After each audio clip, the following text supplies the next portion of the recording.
Mas foi incrível. Aí depois foi caindo a ficha e foi chegando aquele alívio, né? Caraca, depois de tantos anos treinando, cheguei e realizei o meu maior sonho, conquistar uma medalha e poder ouvir o hino do Brasil.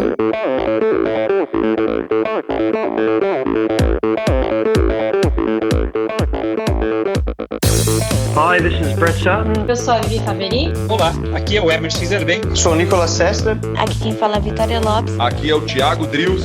E esse é o Endorfina Podcast. Good luck to all this season. Sou Michel Bogli e aqui no Endorfina Podcast você conhece as histórias e opiniões de triatletas, corredores, nadadores e ciclistas, profissionais e amadores. Descubra quem são e o que pensam os seres humanos que vivem o esporte e são movidos à endorfina.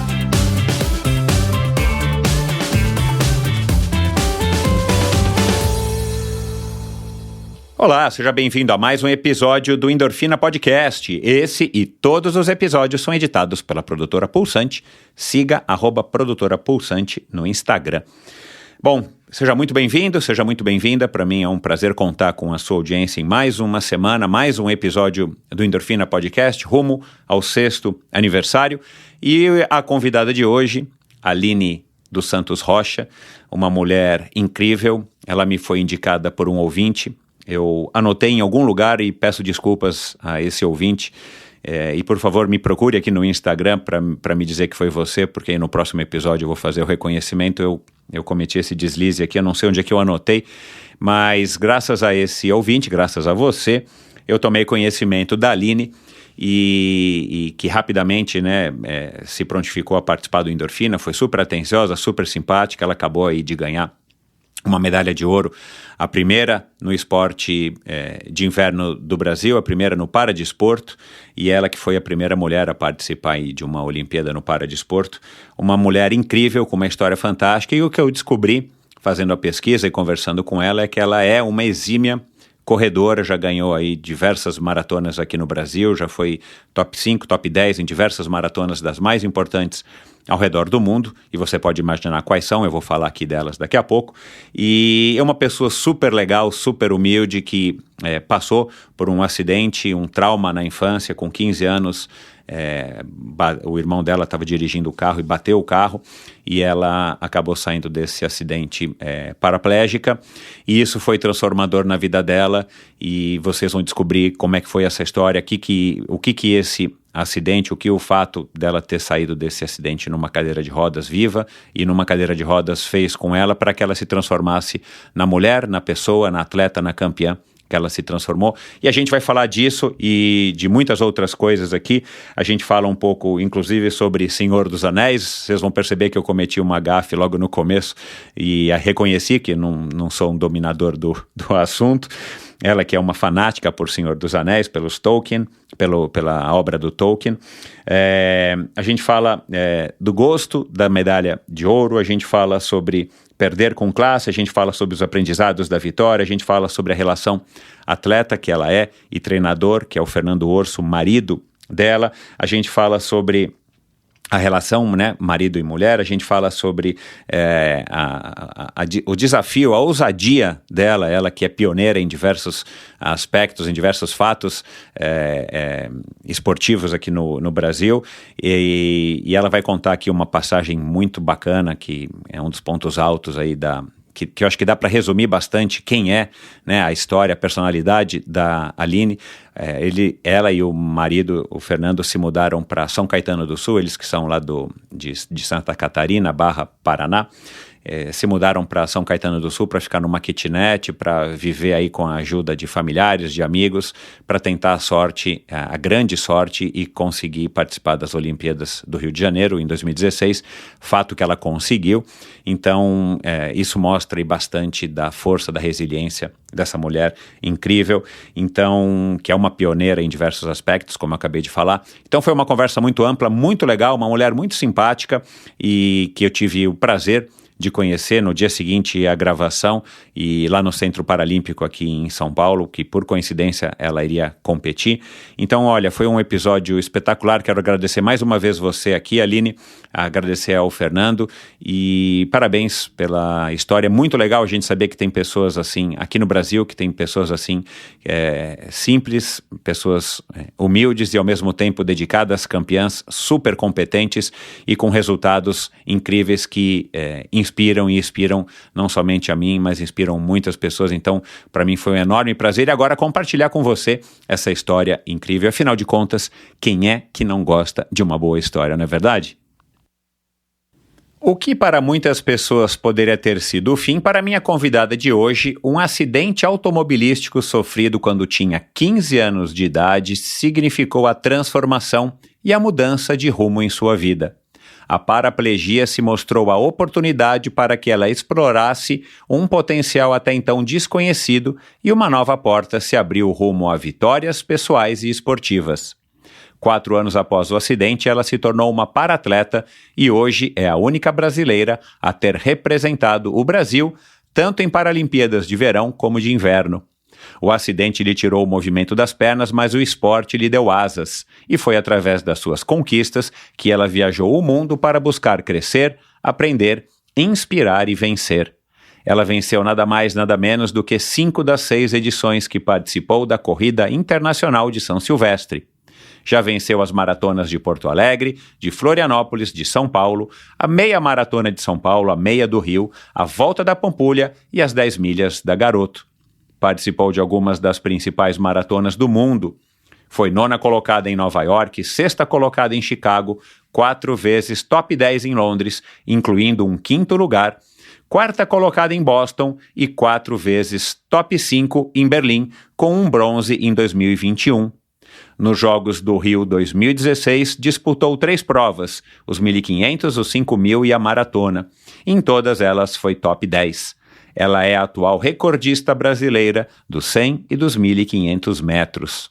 No esqui cross-country, ela fez história ao tornar-se a primeira atleta brasileira a participar de uma edição dos Jogos Paralímpicos de Inverno em Pyeongchang 2018.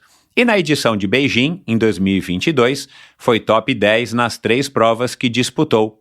A parceria que formou com seu treinador e marido vem fazendo com que seus tempos sejam cada vez melhores. Nos últimos 2 anos, ela conquistou importantes resultados tanto em Copas do Mundo quanto em Mundiais de Esqui. Depois de ter visitado os programas da Fátima Bernardes, do Roberto Justus, e ter atendido a um insistente pedido de Eliud Kipchoge para uma selfie, é com enorme prazer que recebo aqui hoje a única piauense que foi 2 vezes porta-bandeira da delegação brasileira dos Jogos Paralímpicos de Inverno, a dona da primeira medalha de ouro conquistada para o Brasil em um Mundial de Esportes de Neve, ela que é quase fluente na língua dos elfos, uma das mulheres mais velozes do planeta, Aline dos Santos Rocha. Seja muito bem-vinda, Aline. Muito obrigada, adorei essa introdução, hein? Muito obrigada pelo convite, é sempre uma honra imensa poder falar sobre a minha história, sobre o esporte e espalhar informações sobre o esporte paralímpico e o esqui cross-country, que é algo tão diferente e novo no Brasil. Muito obrigada. Que legal, obrigado. Eu que agradeço, é um prazer. Foi uma grata surpresa ter te descoberto. Foi indicação de um ouvinte e para mim sempre é um prazer quando eu descubro personalidades e pessoas como você, porque se abre, né, na minha frente assim uma caixa de Pandora, né? Eu tive uma grata surpresa e eu falei aqui os seus principais títulos, né? Mas eu sei que tem muitos mais. Mas assim, ao mesmo tempo eu fico contente, fico muito grato, mas eu fico chateado porque era uma coisa que eu deveria saber e muita gente deveria saber, que existe uma Aline Rocha aí, com resultados tão expressivos, que não precisava ter ganhado a medalha de ouro agora, que foi esse o motivo, né, que acabou motivando o meu ouvinte a ter sugerido você. Eu acabei não perguntando para ele se ele já lhe acompanhava ou se ele foi impactado por uma das 1.500 notícias que saíram, né, agora no comecinho do ano, falando sobre o seu ouro.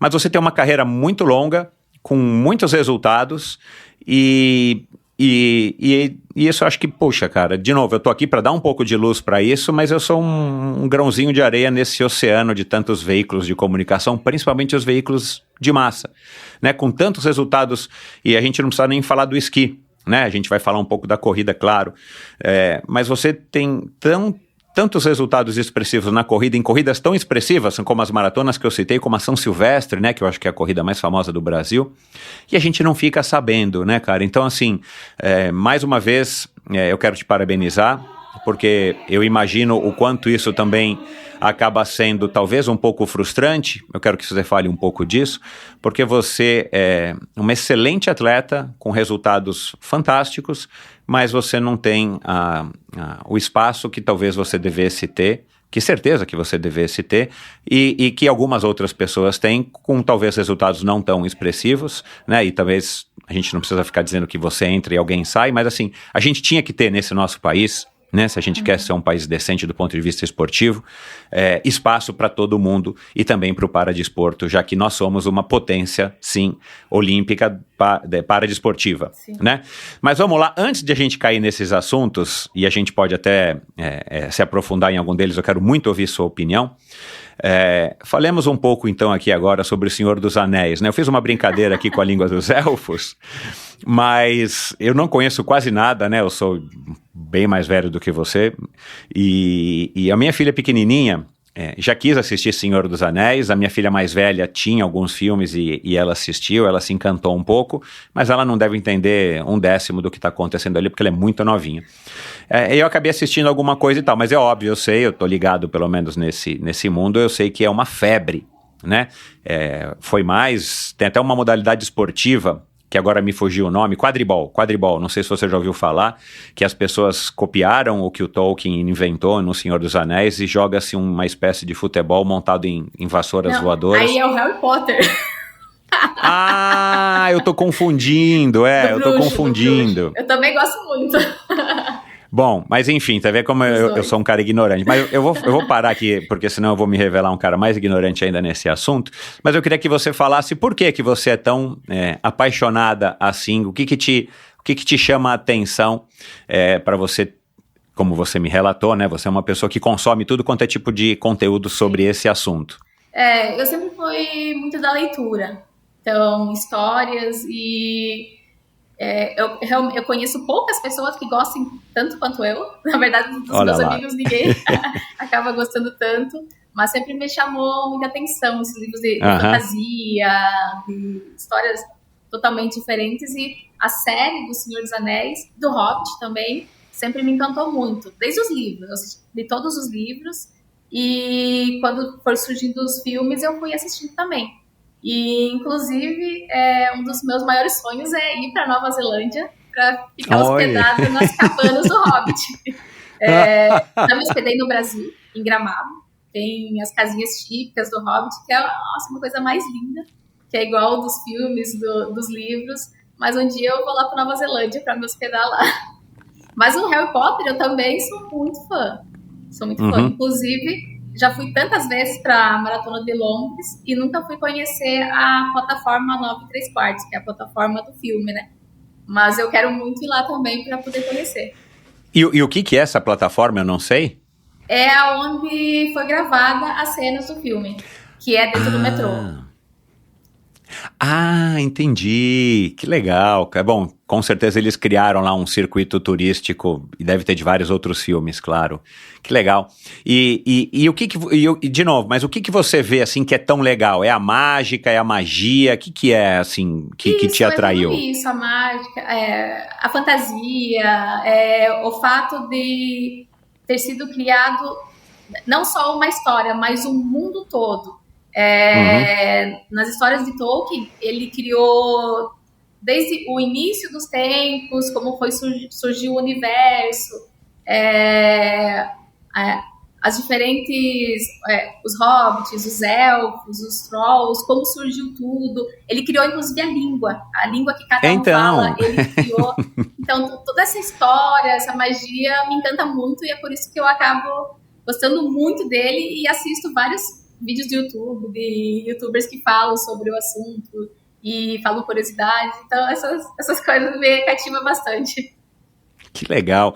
E ele tem um livro, né, que eu li, que é o livro mais famoso dele, Show Me alguma coisa, né, que é super antigo, né, não sei se foi 1977, tem alguma coisa assim. Vários livros, o Silmarillion, e vários livros, inclusive os filhos dele coletam histórias, manuscritos dele, que nunca foram publicados, estão tentando decifrar para poder publicar novas histórias.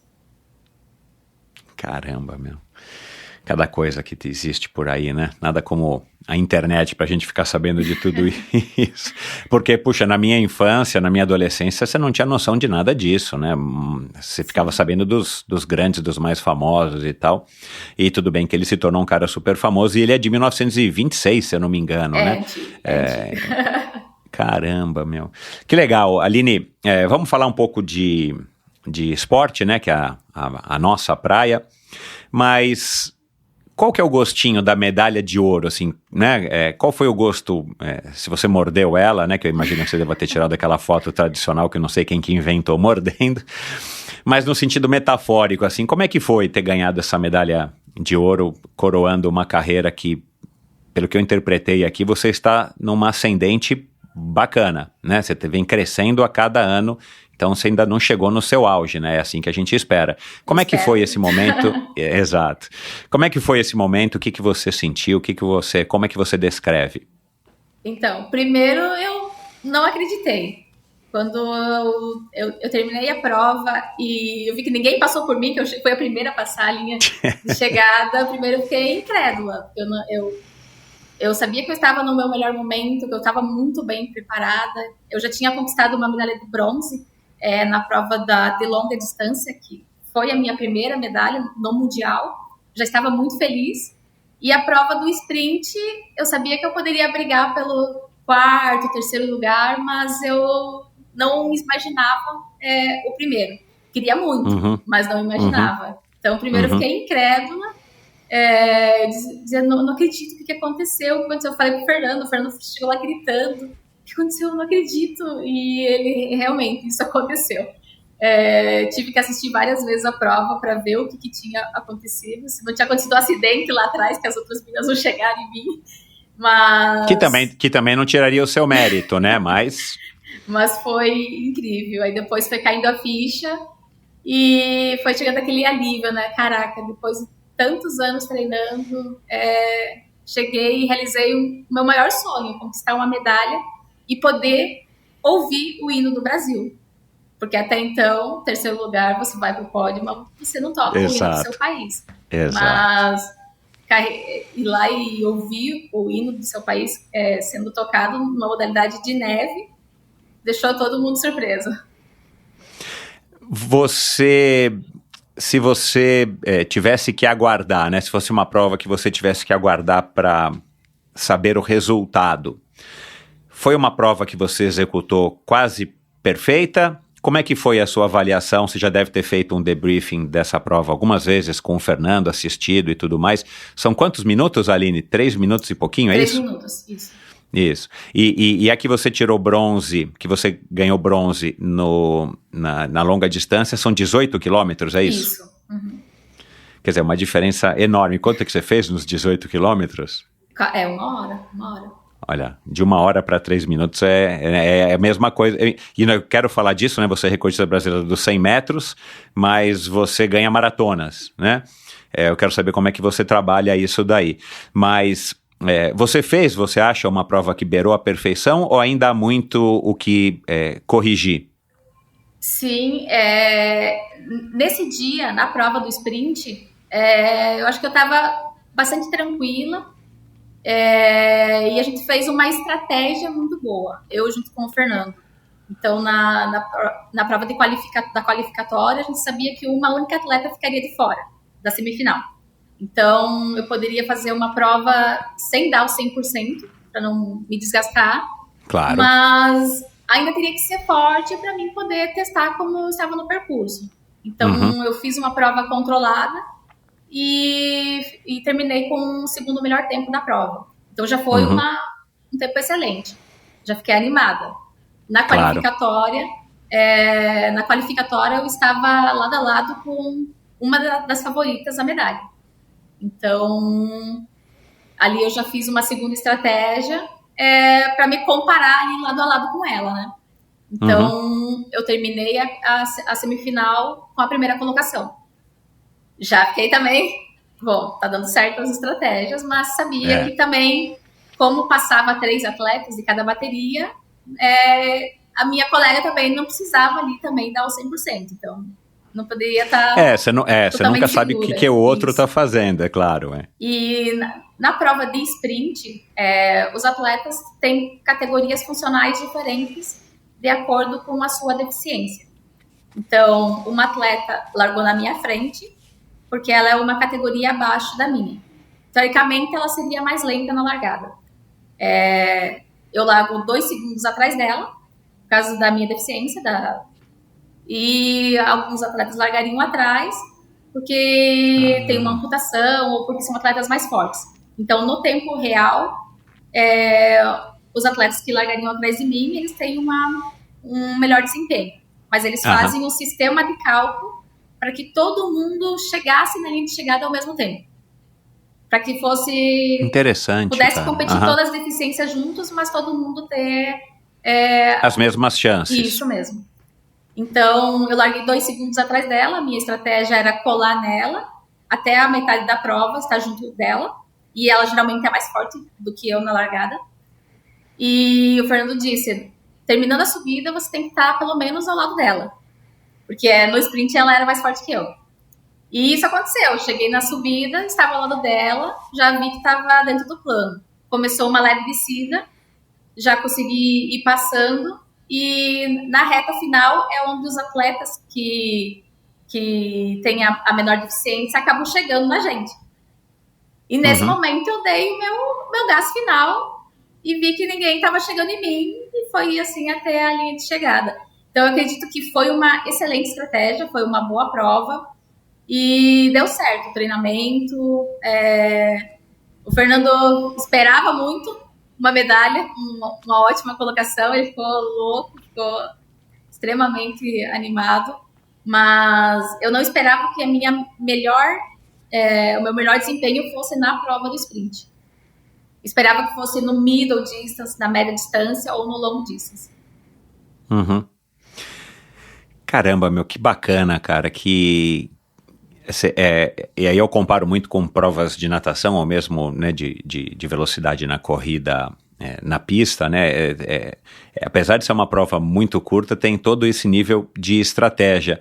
A diferença no seu caso, da sua modalidade, é que a cada etapa da Copa do Mundo, ou a cada campeonato mundial, o percurso muda, né? Porque eu acredito, você falou que tinha uma subida no meio da prova. Deve ter prova que tem subida, ou que é todo plano, ou que tem uma subida mais pro fim, uma mais pro começo. Isso, né? São todas então diferentes, são todas diferentes.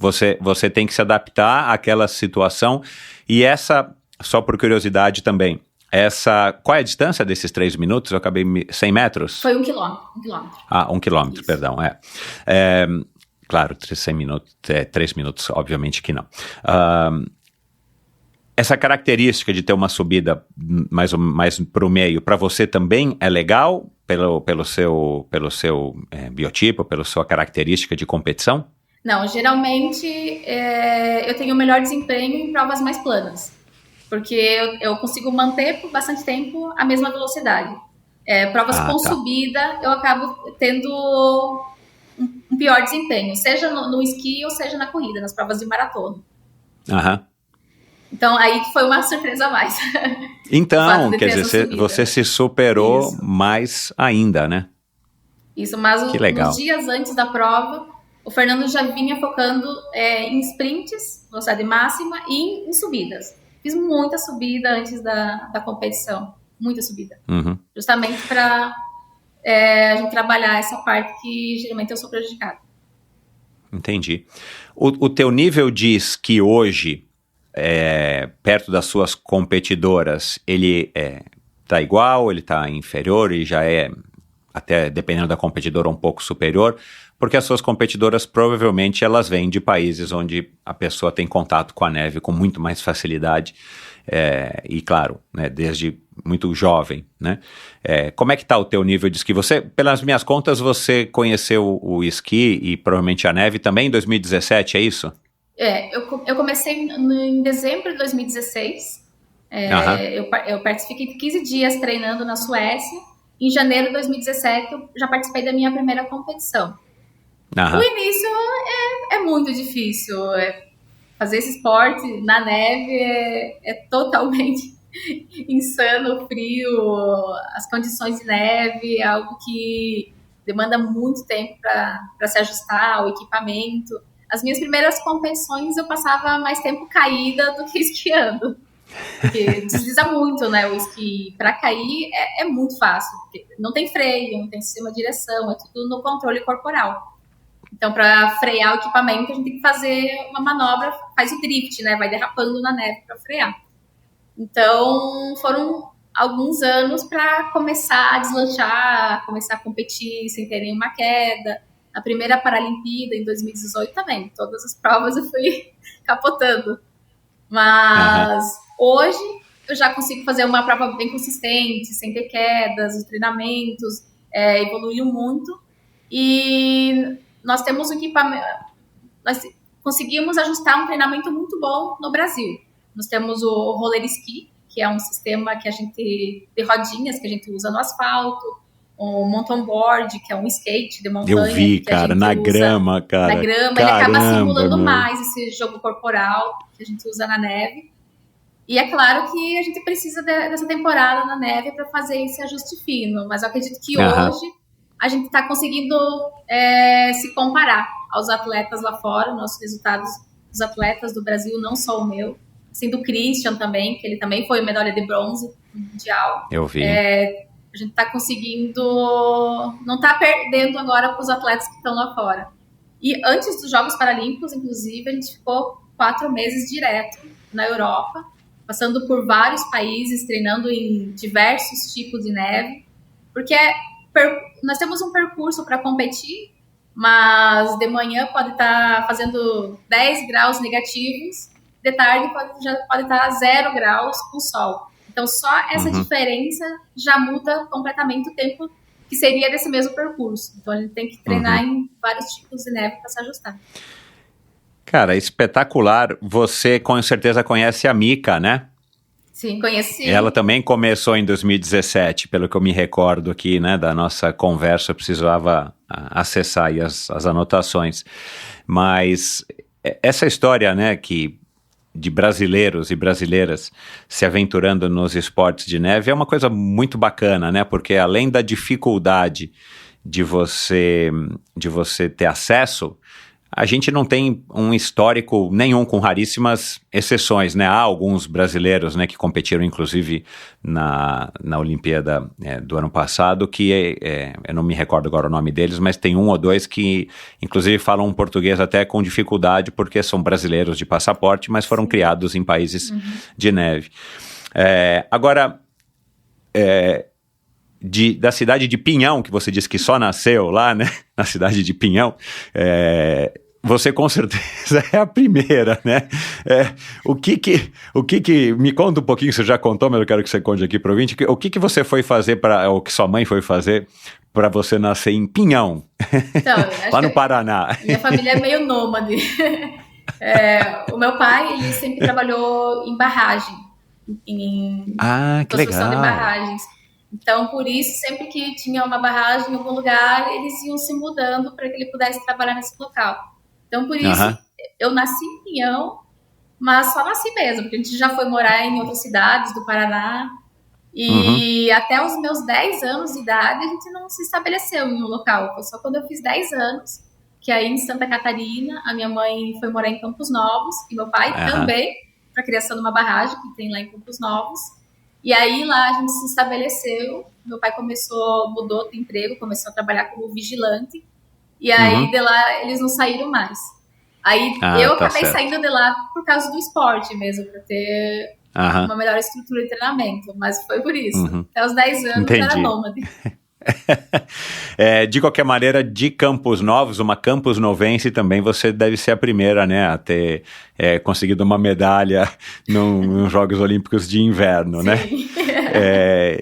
Agora, eu fiz uma pesquisa, eu sempre faço, né, o ouvinte que acompanha o Endorfina já sabe, eu sempre gosto de fazer uma pesquisa sobre o meu convidado. Tem alguns que tem muita coisa para a gente procurar, para eu estudar, para eu ler, para eu ouvir, para eu assistir, e tem gente que tem um pouco menos. Você não tem tantas, infelizmente, né? E espero que você tenha cada vez mais espaço na mídia, que você ganhe cada vez mais o espaço que você merece.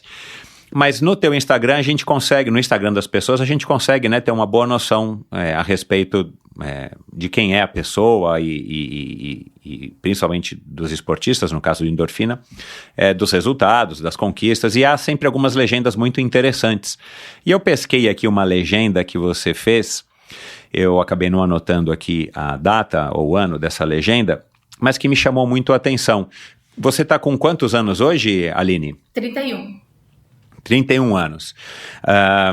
Você escreveu o seguinte: lute com determinação, abrace a vida com paixão, perca com classe e vença com ousadia, porque o mundo pertence a quem se atreve e a vida é muito curta para ser insignificante. É sua essa frase ou foi o chat GPT que escreveu? Essa não foi eu que criei.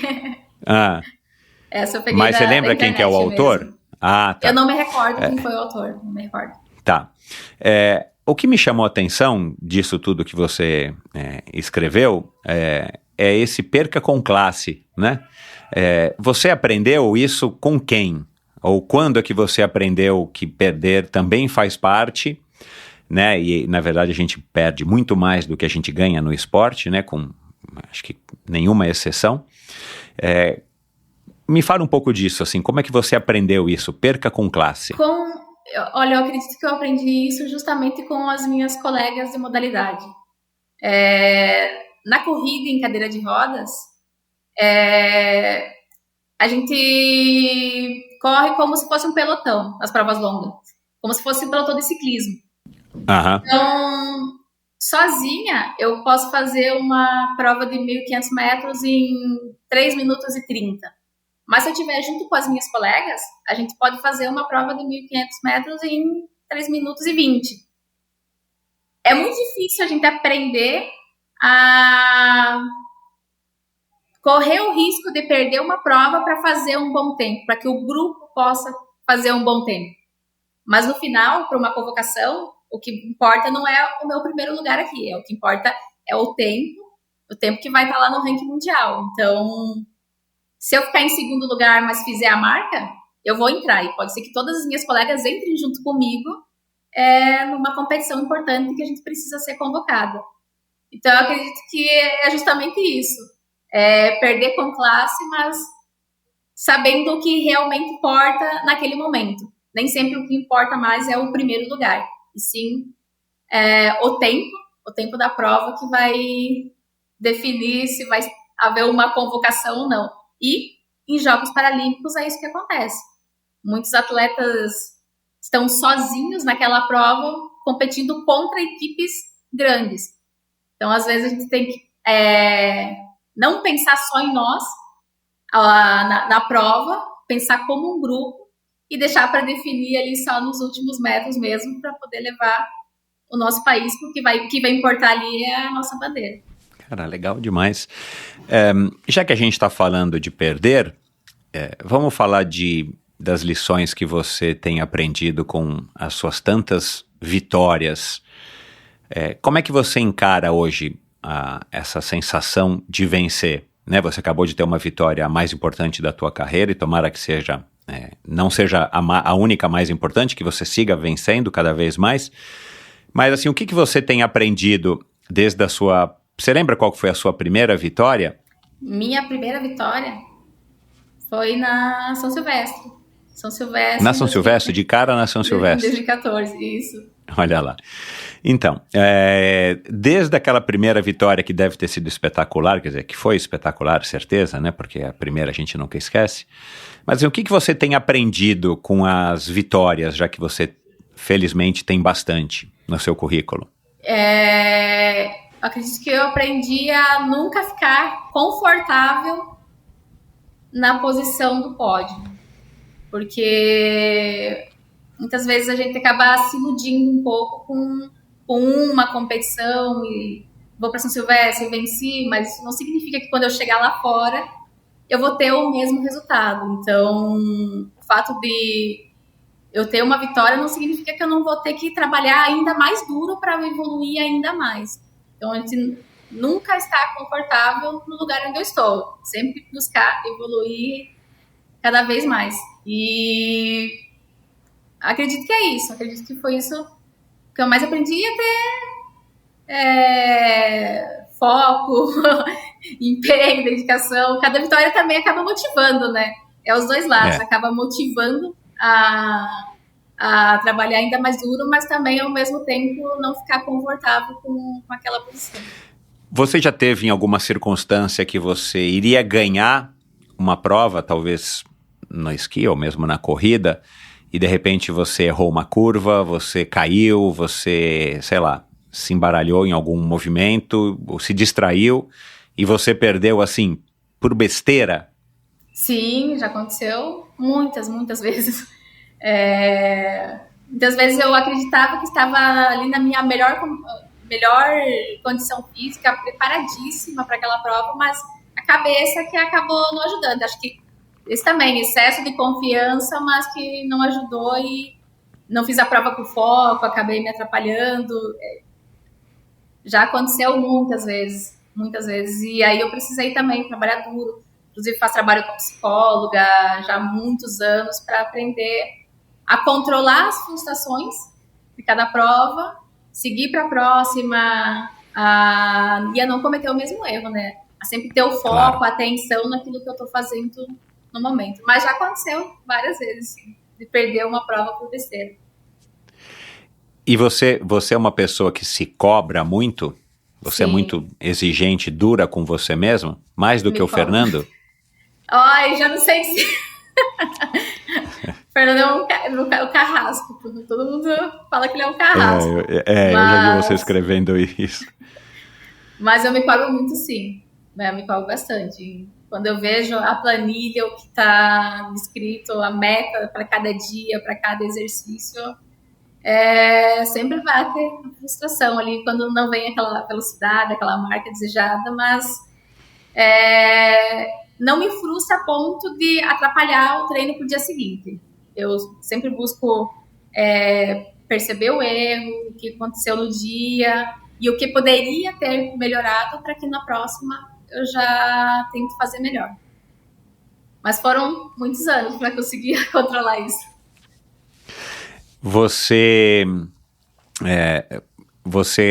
conheceu ele em 2010, né? Você me falou, e vocês estão juntos desde então já faz um bom tempo, e você justamente conheceu ele já quando você estava fazendo esporte. Que até o acidente você não fazia esporte, depois a gente vai voltar. Depois eu quero abordar um pouco essa transformação na sua vida, que aliás, uma das tuas frases em alguma entrevista que eu vi, não foi na Fátima Bernardes nem no Roberto Justus, mas uma pessoa te pergunta alguma coisa a respeito, né, do acidente e tal, como é que você encarou, e você disse uma coisa que eu achei linda, que é assim: eu divido a minha vida em duas fases, e a gente vai achar que você vai falar antes do acidente e depois do acidente, né? Mas não, é antes do esporte e depois do esporte. Cara, isso é magnífico, é uma lição que me deixa arrepiado, e eu acho que todo mundo que estiver ouvindo vai também se arrepiar com essa sua declaração, para ver o poder transformador do esporte. Mas você, voltando ao assunto do Fernando, você conhece ele desde então, né, de 2010, e vocês formaram uma parceria que, como eu disse no começo aqui, está dando resultados cada vez melhores, né? E, se eu não me engano, acho que eu só tive aqui um casal que é atleta e treinador, que é o Bruno Fratos e a Michelle Lenhardt, né? O nadador recordista, medalha de bronze nos 50 metros, e a Michelle, que também foi nadadora olímpica, mas que se tornou treinadora. E pelo que eu entendi, a dinâmica dos dois é bem específica, assim, bem especial. O que tem que dar certo no seu relacionamento com o Fernando como treinador e você atleta, e o que não dá muito certo no relacionamento você mulher dele, marido e mulher, nessa relação de tantos anos e numa relação que é muito estreita, né? Muito profunda, de atleta e treinador de alto nível, né? Uma coisa é o atleta ter um um treinador de final de semana, né? Ou ser um esportista. Uma coisa é chegar num alto nível como você chegou. Fale-me um pouco aí sobre essa dinâmica da relação de vocês de atleta e treinador e depois de marido e mulher. Os primeiros anos era muito difícil conseguir conciliar e conseguir separar as duas coisas. Então, muitas vezes chegava em uma competição, não tinha um resultado esperado, era frustrante. A gente acabava tendo muitas brigas por causa disso. E não era fácil poder separar a vida pessoal e a vida esportiva. E a gente precisou fazer muito trabalho com psicóloga para que a gente pudesse aprender a separar as duas coisas. Não, no treinamento é atleta e treinador. Em casa sou eu que mando. Então, muitas vezes a gente teve muitos problemas por causa disso, não conseguir separar as duas coisas. É muito difícil eu sair do treino, chegar em casa com uma frustração e simplesmente parar de pensar sobre isso e parar de falar sobre isso. Sempre acabava desenrolando, não, mas lá no treino você falou isso pra mim, não, eu fiquei chateada porque você brigou comigo. Então, isso era muito complicado, mas com o passar dos anos a gente foi aprendendo, tinha que aprender, né, na marra, porque senão não ia dar certo essa relação. A gente foi aprendendo a separar as duas coisas. Quando eu tô no treinamento, não, ele é o meu treinador, eu tenho que ouvir tudo que ele fala, executar o treino, se ele for chamar minha atenção, é aquilo, porque é a função dele. Então eu fui aprendendo a aceitar mais isso. Ele também fala que ele aprendeu a forma de tratar os atletas, justamente pela nossa relação. Ele mudou a forma que ele tratava, inclusive, os outros atletas que ele tinha ao lado dele. E pelo fato também de ter a psicóloga ali do lado, puxando a orelha dele cada vez que ele falava alguma coisa. Mas hoje a gente consegue conciliar muito bem isso e separar. Por mais que seja difícil, quando chega em casa e é a vida pessoal, a gente não fala sobre treinamento. À noite, quando está assistindo um filme, uma série, a gente não fala mais sobre treinamento dentro de casa. E hoje tem dado certo. A gente consegue conciliar as duas coisas, mas não foi fácil. Foi muito difícil nos primeiros anos. A gente já brigou muito por causa disso. Mas hoje a gente consegue conciliar.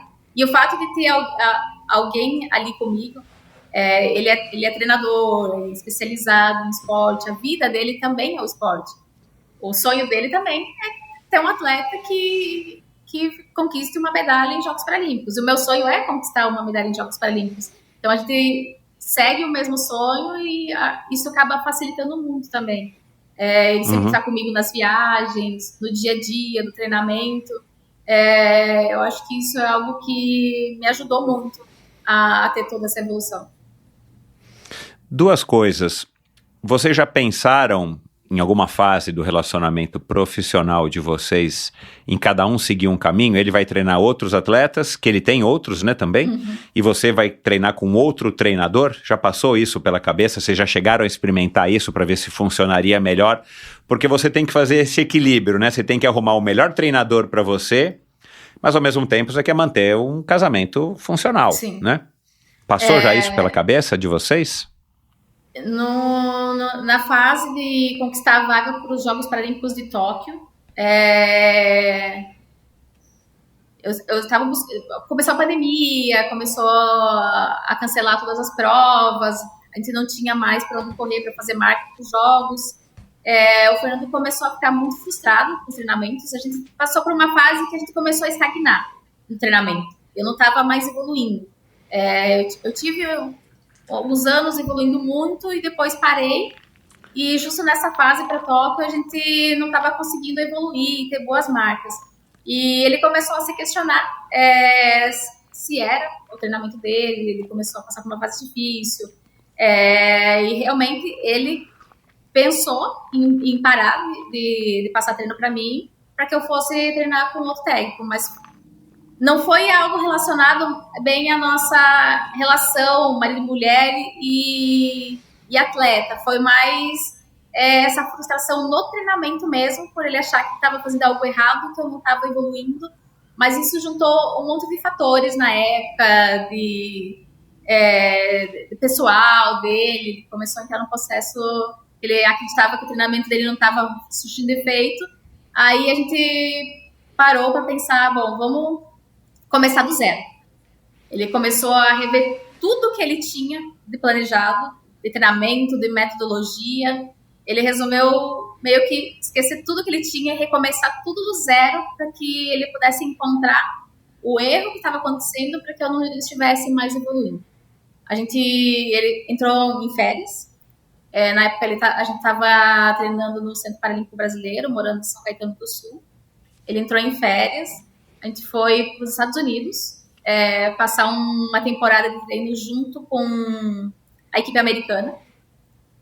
Lá, ele, treinando com a equipe americana, ele reavaliou todo o processo de treinamento dele, refez tudo e pensou, bom, agora eu vou arriscar. Vamos ver se vai dar certo esse novo processo de treinamento. Eu acabei perdendo a vaga para os Jogos de Tóquio por uma vaga. A próxima convocada seria eu, mas eu não fui. Mas ali a gente ia focar para os Jogos de Inverno, né? Que seria Pequim. E ele refez todo o processo de treinamento dele e começou a dar certo. E eu comecei a ter evolução novamente, que é esses últimos anos que eu tive o meu pico de evolução agora. Caramba, ele mudou, então ele acertou, né, o caminho dele de novo. Mudou tudo. Mas foi algo foi bem complicado na época. Ele pensou em parar de me treinar mesmo naquela época. Era um problema profissional que ele tinha com ele mesmo, isso, né, dentro da carreira dele, mas que obviamente afeta você, né, porque vocês estão intimamente conectados também no trabalho. Agora, você falando né, de chegar em casa e saber como lidar e não falar, é uma coisa super comum, e quem está nos ouvindo aqui sabe, né, o marido, a esposa, o namorado, a namorada chegam em casa, brigou com o chefe ou teve um problema com alguém, comenta, né, dá aquela desabafada, pô, você não sabe o que o fulano fez, ele fez isso, você não pode fazer isso, né? Ou vocês encontram com a ajuda do psicólogo de casal, sei lá, vocês encontraram uma maneira assim, olha, até 15 minutos ou meia hora ou uma hora, até um horário X, a gente pode falar disso, porque vocês talvez tenham que discutir, ou vocês só discutem a relação profissional de vocês fora de casa? Qual que é o segredo, qual que é a dinâmica que vocês aplicam e que funciona para vocês? Então, dependendo, hoje ele já sabe ler o que aconteceu ali na pista, ele já sabe, ela foi mal nessa prova, ela não vai querer falar sobre o assunto pelos próximos 30 minutos. Pela forma que eu saio da pista, ele já sabe se ele vai poder chegar em mim e conversar ou não. Então, ele já aprendeu isso. E aí ele vai se aproximando, vai vendo ali se abre uma brecha, se eu vou querer falar ou não. Às vezes, eu realmente não quero falar sobre o assunto no mesmo dia, ele entende. E ele não fala sobre o assunto. Aí, no outro dia, a gente vai lá e conversa. O que aconteceu na prova? Aconteceu isso. Eu errei nesse ponto. Aí, a gente vai buscar o que pode melhorar para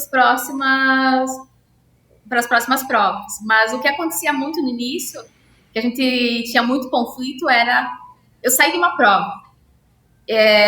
Na cabeça dele, eu não fiz o que ele pediu. Na minha cabeça, eu fiz, mas não deu certo. Aí termina a prova, ele diz assim, o que aconteceu na prova?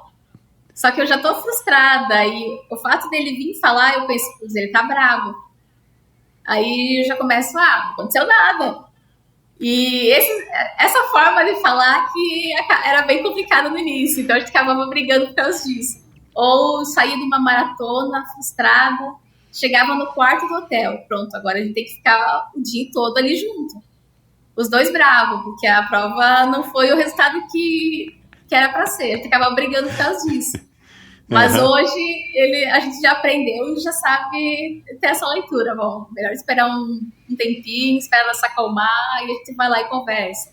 Ou eu mesmo termino a prova e fui mal, mas eu já posso relatar o que aconteceu na prova.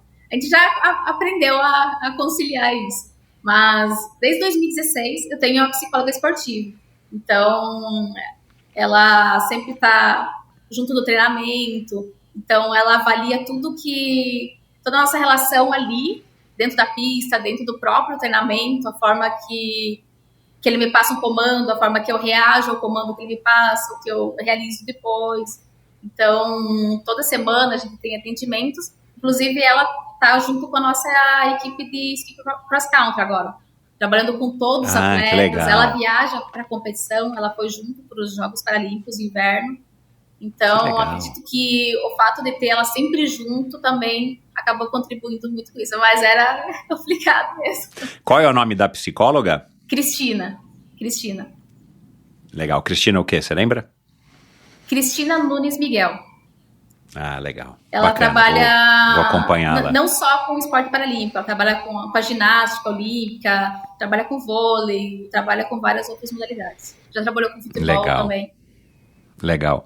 Chegou em alguma fase do relacionamento de vocês, até por orientação da Cristina ou de outra psicóloga que eventualmente você tenha trabalhado, tipo, olha, toda viagem que vocês forem fazer, vocês vão ficar no mesmo quarto, vocês são um casal, mas pede camas separadas, porque aí pelo menos fica mais fácil, cada um, a hora que chega da competição, cada um deita olhando para a parede do seu lado, e vocês não precisam ficar se aguentando na mesma cama para não rolar o assunto de, né, o que você fez, o que você não fez, o que aconteceu. Já rolou isso?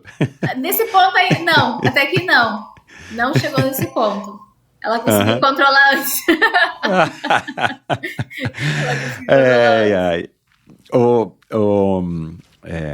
Aline, também descobri no teu Instagram, e eu queria que você falasse um pouco da sua história até o acidente, mas você deu uma entrevista para uma revista chamada Fly em 2018 e você postou a foto, né, da matéria.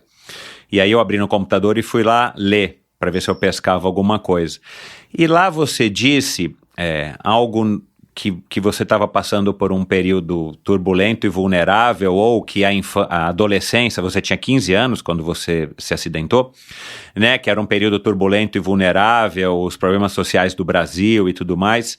Então, de alguma maneira, eu entendi isso, eu queria que você agora explicasse. De alguma maneira, eu entendi que, assim, cara, eu não consigo avaliar o que teria acontecido comigo se eu não tivesse sofrido esse acidente que acabou, claro, mudando a sua vida da água para o vinho, do dia para a noite.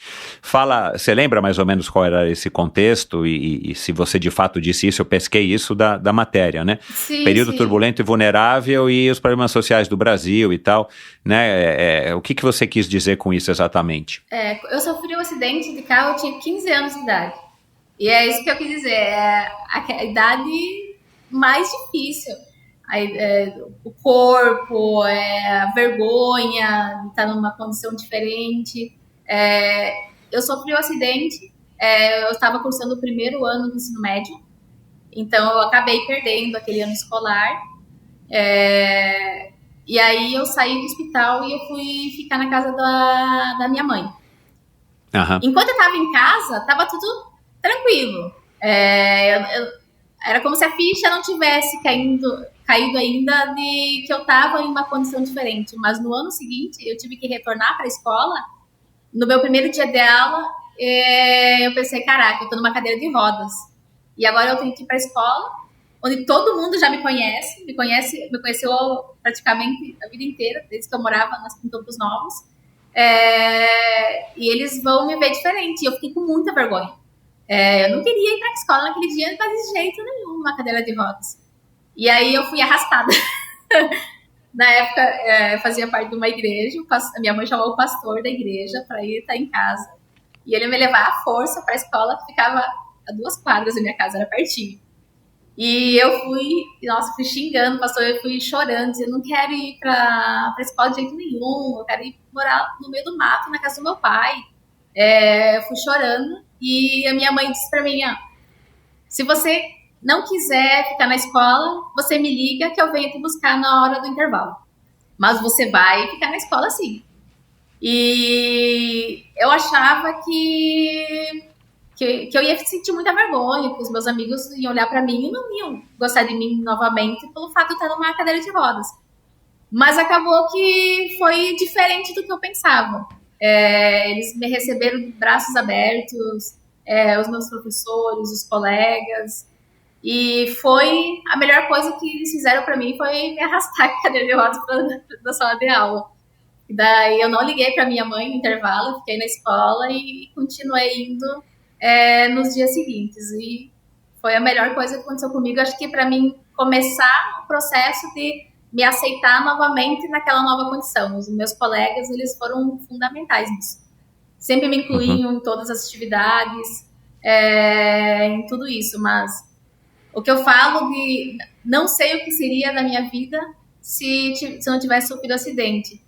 Antes disso, eu ia para a escola, mas eu não era muito de estudar, não era tão dedicada.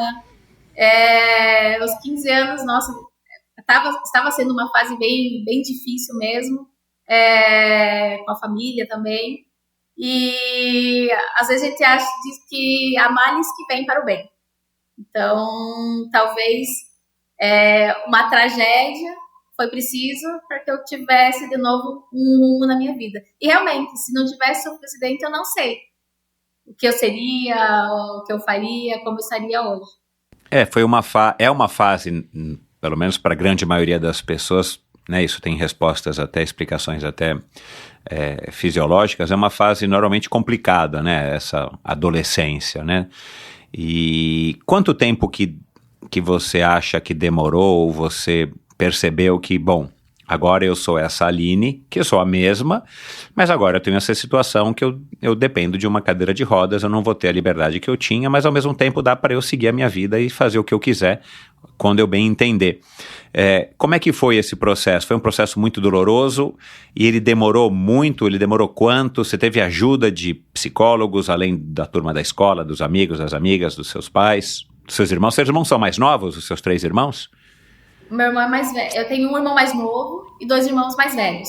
É irmão de pai e mãe, outro é filho apenas do meu pai, que descobri depois que já estava grande que ele tinha esse filho. E outro é filho da minha madrasta, que é o mais novo. Mas quando eu sofri acidente, eu estava junto com a minha mãe e o meu irmão. Meu irmão que estava dirigindo. Mas eu acredito que eu tive muita sorte nas pessoas que estavam ao meu redor. A minha família nunca me deixou eu ficar acomodada na minha situação.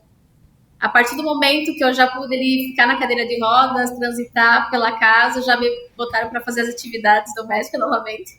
Inclusive, a minha mãe tinha degraus dentro de casa. Ela fez sozinha, fez rampas para que eu pudesse circular de um lugar para outro, para fora de casa também. Em pouco tempo, eu já estava indo sozinha para a escola. E em menos de um ano, eu já comecei a fazer tratamento de reabilitação no Sara Kubitschek, em Brasília, que é referência Santa Sara Kubitschek, exato, no Brasil. Então, lá, eu cheguei lá e eles me ensinaram a viver novamente na cadeira de rodas. O beabá. Andar na rua, subir degrau, descer a escada rolante, fazer todas as atividades do dia a dia. E lá eu já aprendi Isso o mais rápido possível após você ter alta do hospital e tudo mais, né? Para que você possa... Em menos de um ano, eu já estava tendo acesso a tudo isso. Então, é claro que precisei de ajuda, principalmente ajuda política, para conseguir ser encaixada rápido, numa vaga. A gente descobriu que não é fácil sem ter alguém ajudando por fora. A fila de espera para ter acesso à reabilitação era grande. Aí a gente foi atrás do que a gente chama do TFD, que é o tratamento fora do domicílio, que o governo tem que ajudar com passagem aérea, hospedagens, e não é fácil conseguir. Aí vem os problemas do nosso país, mas com bastante esforço a gente acabou conseguindo, para minha mãe junto comigo. Mas em menos de um ano eu já consegui ter acesso a isso e começar a fazer reabilitação. E no Sara Kubitschek, eles fazem várias atividades esportivas. Nossa, é um tratamento espetacular. Mas quando eu voltava para minha cidade, eu não fazia as mesmas atividades. Então, eu voltava para a escola, eu não praticava atividade física na escola. Eu realmente não gostava, não testava atividade física. E as minhas amigas ficavam comigo, ficavam na sala, eu nem buscava me empenhar, né, para pedir pro meu professor, será que tem algo que eu poderia fazer? Uhum. E a gente sabe que também a faculdade muitas vezes também não prepara os profissionais ao que eles vão encontrar dentro da sala de aula. Então, talvez ele pudesse também ter me dado um maior incentivo, talvez, mas eu acabo não julgando por causa disso. E foi por isso que foi só depois que eu terminei a escola que eu vinha conhecer o esporte. Uhum. E aí você conheceu o esporte como? Como é que se deu, assim, essa ligação, sendo que você não era, né, você nunca tinha sido nem perto de uma menina que gostasse de praticar atividade física? Eu conheci pelo Orkut. O Orkut na época. Tá velha, hein, filha? Eu conheci um atleta, ele era jogador de basquete em cadeira de rodas, e ele treinava na cidade vizinha de onde eu morava. Eu morava em Campos Novos, ele morava em Joaçaba. E ele me disse que em Joaçaba tinha uma associação esportiva para pessoas com deficiência. E me convidou para conhecer. Eu aceitei, mas sabe quando você aceita, mas realmente não sei se eu quero ir. Aí a minha mãe e meu padrasto, eles me levaram de carro para conhecer essa associação. E lá eu conheci o Fernando. Porque o Fernando foi um dos fundadores dessa associação, junto com outros técnicos que tinha lá na associação. E eu tive um primeiro contato... E ele é de lá, de Joaçaba? Isso, ele é de lá. Caramba, cara, que legal. Aí eu tive um primeiro contato, foi com um treino de basquete, que eles tinham um time de basquete. E logo de cara eu percebi que não tinha habilidade nenhuma com bola. Era mais fácil acertar o nariz de algum atleta do que acertar a cesta. Aí o Fernando pensou, bom, você é magrinha, tem um porte talvez para ser corredora. Eu pensei, tá ficando maluco, né? Eu começar a correr. E fiquei um pouco resistente no início, mas ele me convenceu a participar de alguns treinos. Então, inclusive, ele ia para Campos Novos e levava o equipamento para que eu pudesse treinar, para me convencer mais rápido. E faltava 1 mês e meio para ter uma competição estadual, que é o Parajasc, os Jogos Paradesportivos de Santa Catarina. E ele queria que eu já me inscrevesse para competir lá. E ele me inscreveu, eu fui, corri 100, 200 e 400 metros. E foi tudo muito rápido. Eu conquistei 3 medalhas de bronze nessa competição. Aí você já arrumou uma cadeira de competição, não com a sua cadeira... Foi uma cadeira de basquete, na verdade. Eu não tinha cadeira de corrida ainda. Aquelas bem pequenininhas com as rodas assim. Isso mesmo. Aí eu cheguei lá, eu conquistei 3 medalhas de bronze nas 3 provas. E eu pensei, caraca, foi legal correr aqui. Eu gostei muito da experiência. Claro que foi muito difícil, foi os 400 metros mais longos da vida. Mas o Parajasc, ele reúne muitos atletas, quase 3.000 atletas de diversas modalidades. Então, tem a competição, diversas competições, mas tem um momento que todos os atletas se reúnem. Aí tem festa, shows, eles se reúnem, trocam experiências. E eu vi, caraca, todo mundo aqui feliz, diversos tipos de deficiência, fazendo todo tipo de coisa que se possa imaginar. E eu pensei, eu quero isso pra mim. Quero ser tão feliz quanto eles estão sendo com o esporte. E eu falei pro Fernando, eu quero continuar correndo. Gostei. Isso foi em 2010. Aí em 2011, a associação conseguiu comprar uma cadeira de corrida para que eu pudesse praticar já no equipamento que fosse mais adequado. Eles compraram essa cadeira e na época foi metade do orçamento anual que eles tinham. Uau. Porque a cadeira é muito cara.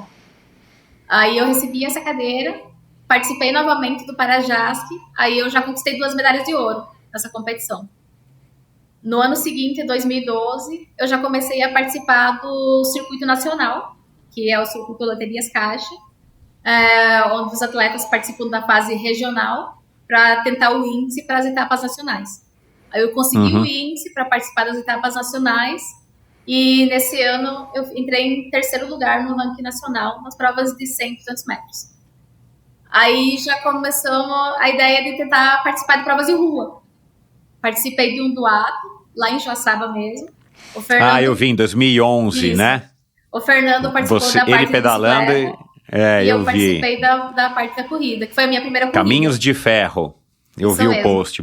Foi um dos primeiros posts eu acho, teus Isso, foi do bem, Instagram. bem no início. E foi muito bacana, eu adorei correr na rua.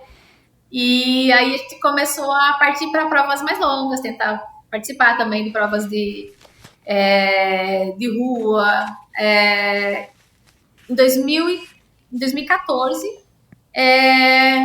a gente começou a pensar que estava tendo uma boa evolução, muito rápida na corrida.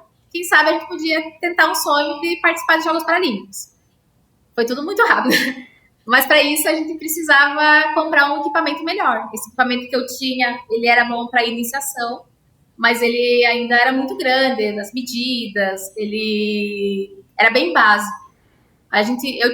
Eu juntava um dinheiro mensalmente para um dia comprar um carro, uma casa, pensando para o futuro. A gente tirou esse dinheiro, conseguiu alguns patrocínios e foi para os Estados Unidos e comprou um equipamento de qualidade, com rodas de carbono. Voltamos para Joaçaba, mas aí a gente tinha um impasse de o local que a gente treina é perigoso, treinar na rua é perigoso, não tem uma pista de atletismo sintética para poder treinar com qualidade, o equipamento é caro. Aí surgiu a oportunidade de a gente vir morar em São Caetano do Sul. A gente já conhecia os treinadores. Aí vocês já estavam namorando, já tinham casado? Já foi tudo. Em pouco tempo eu já estava morando na casa do Fernando e da mãe dele. Que legal. Ela também, a família dele me recebeu de braços abertos também.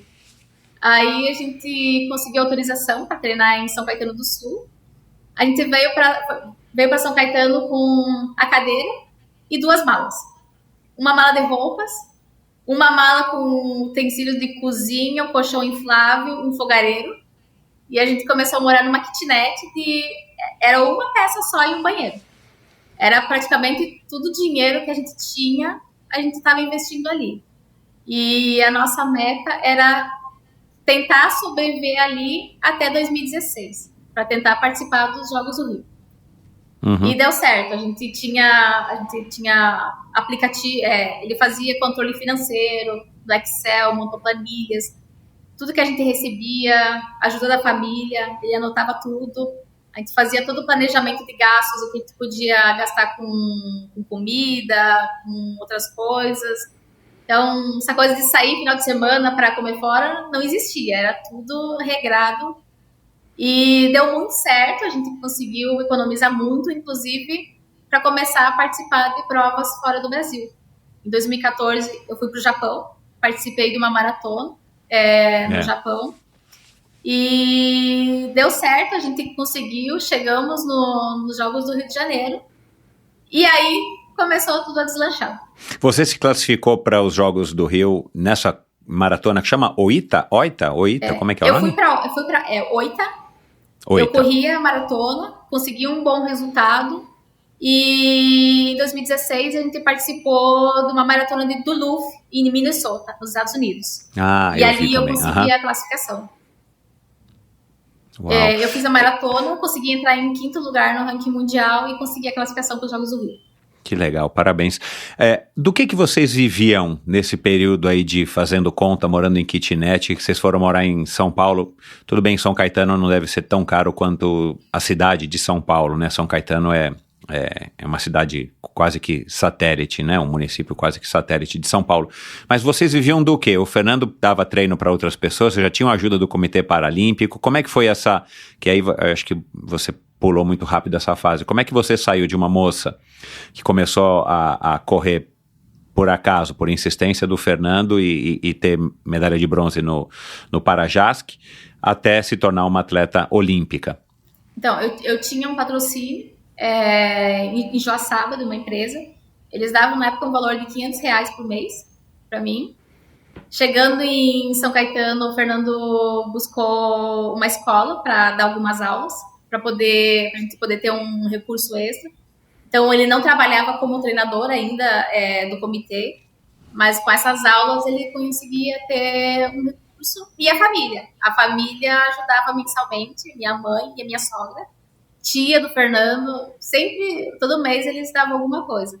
Mas quando eu cheguei, a gente chegou em São Caetano, só com a cadeira e as 2 malas, eu cheguei dentro da nossa kitnet e eu comecei a chorar. Eu disse, Fernando, a gente é maluco. O que a gente veio fazer aqui? Não tem nada para nós aqui. A gente não conhece ninguém praticamente. Só barata no chão, não tinha internet, não tinha uma TV, não tinha geladeira. A gente só com o colchão inflável e o fogareiro de 2 bocas que a gente ganhou. E aí tinha uma professora da faculdade de Joaçaba, ela tinha uma filha que morava em São Paulo. E essa filha tinha uma geladeira usada. E aí ela doou essa geladeira para nós. E todo mês a gente recebia alguma doação. No mês alguém pôde doar um micro-ondas.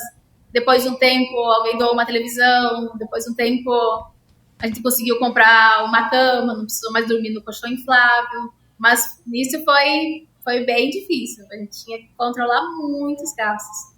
A gente não sabia se a gente ia conseguir se manter até 2016, mas a gente conseguiu, mas foi bem complicado. Tinha muito amor na casa. Tinha. Isso que manteve a gente lá. Difícil era os dias que a gente acordava com barata em cima da cama. Aline do céu. O que... Hoje você dá risada, né? Mas na hora provavelmente não era uma coisa muito legal, uma barra dureza. Mas isso também cria um vínculo muito forte, né? Se o casal, a dupla, sobrevive a situações assim, vai fortalecendo, né? Porque vocês vão construindo a história de vocês como uma dupla e isso vai somando, né, nessa bagagem de relacionamento e tudo mais. Olhando hoje, né, no retrovisor, você acha que vocês deram um passo ousado demais e que bom que deu certo?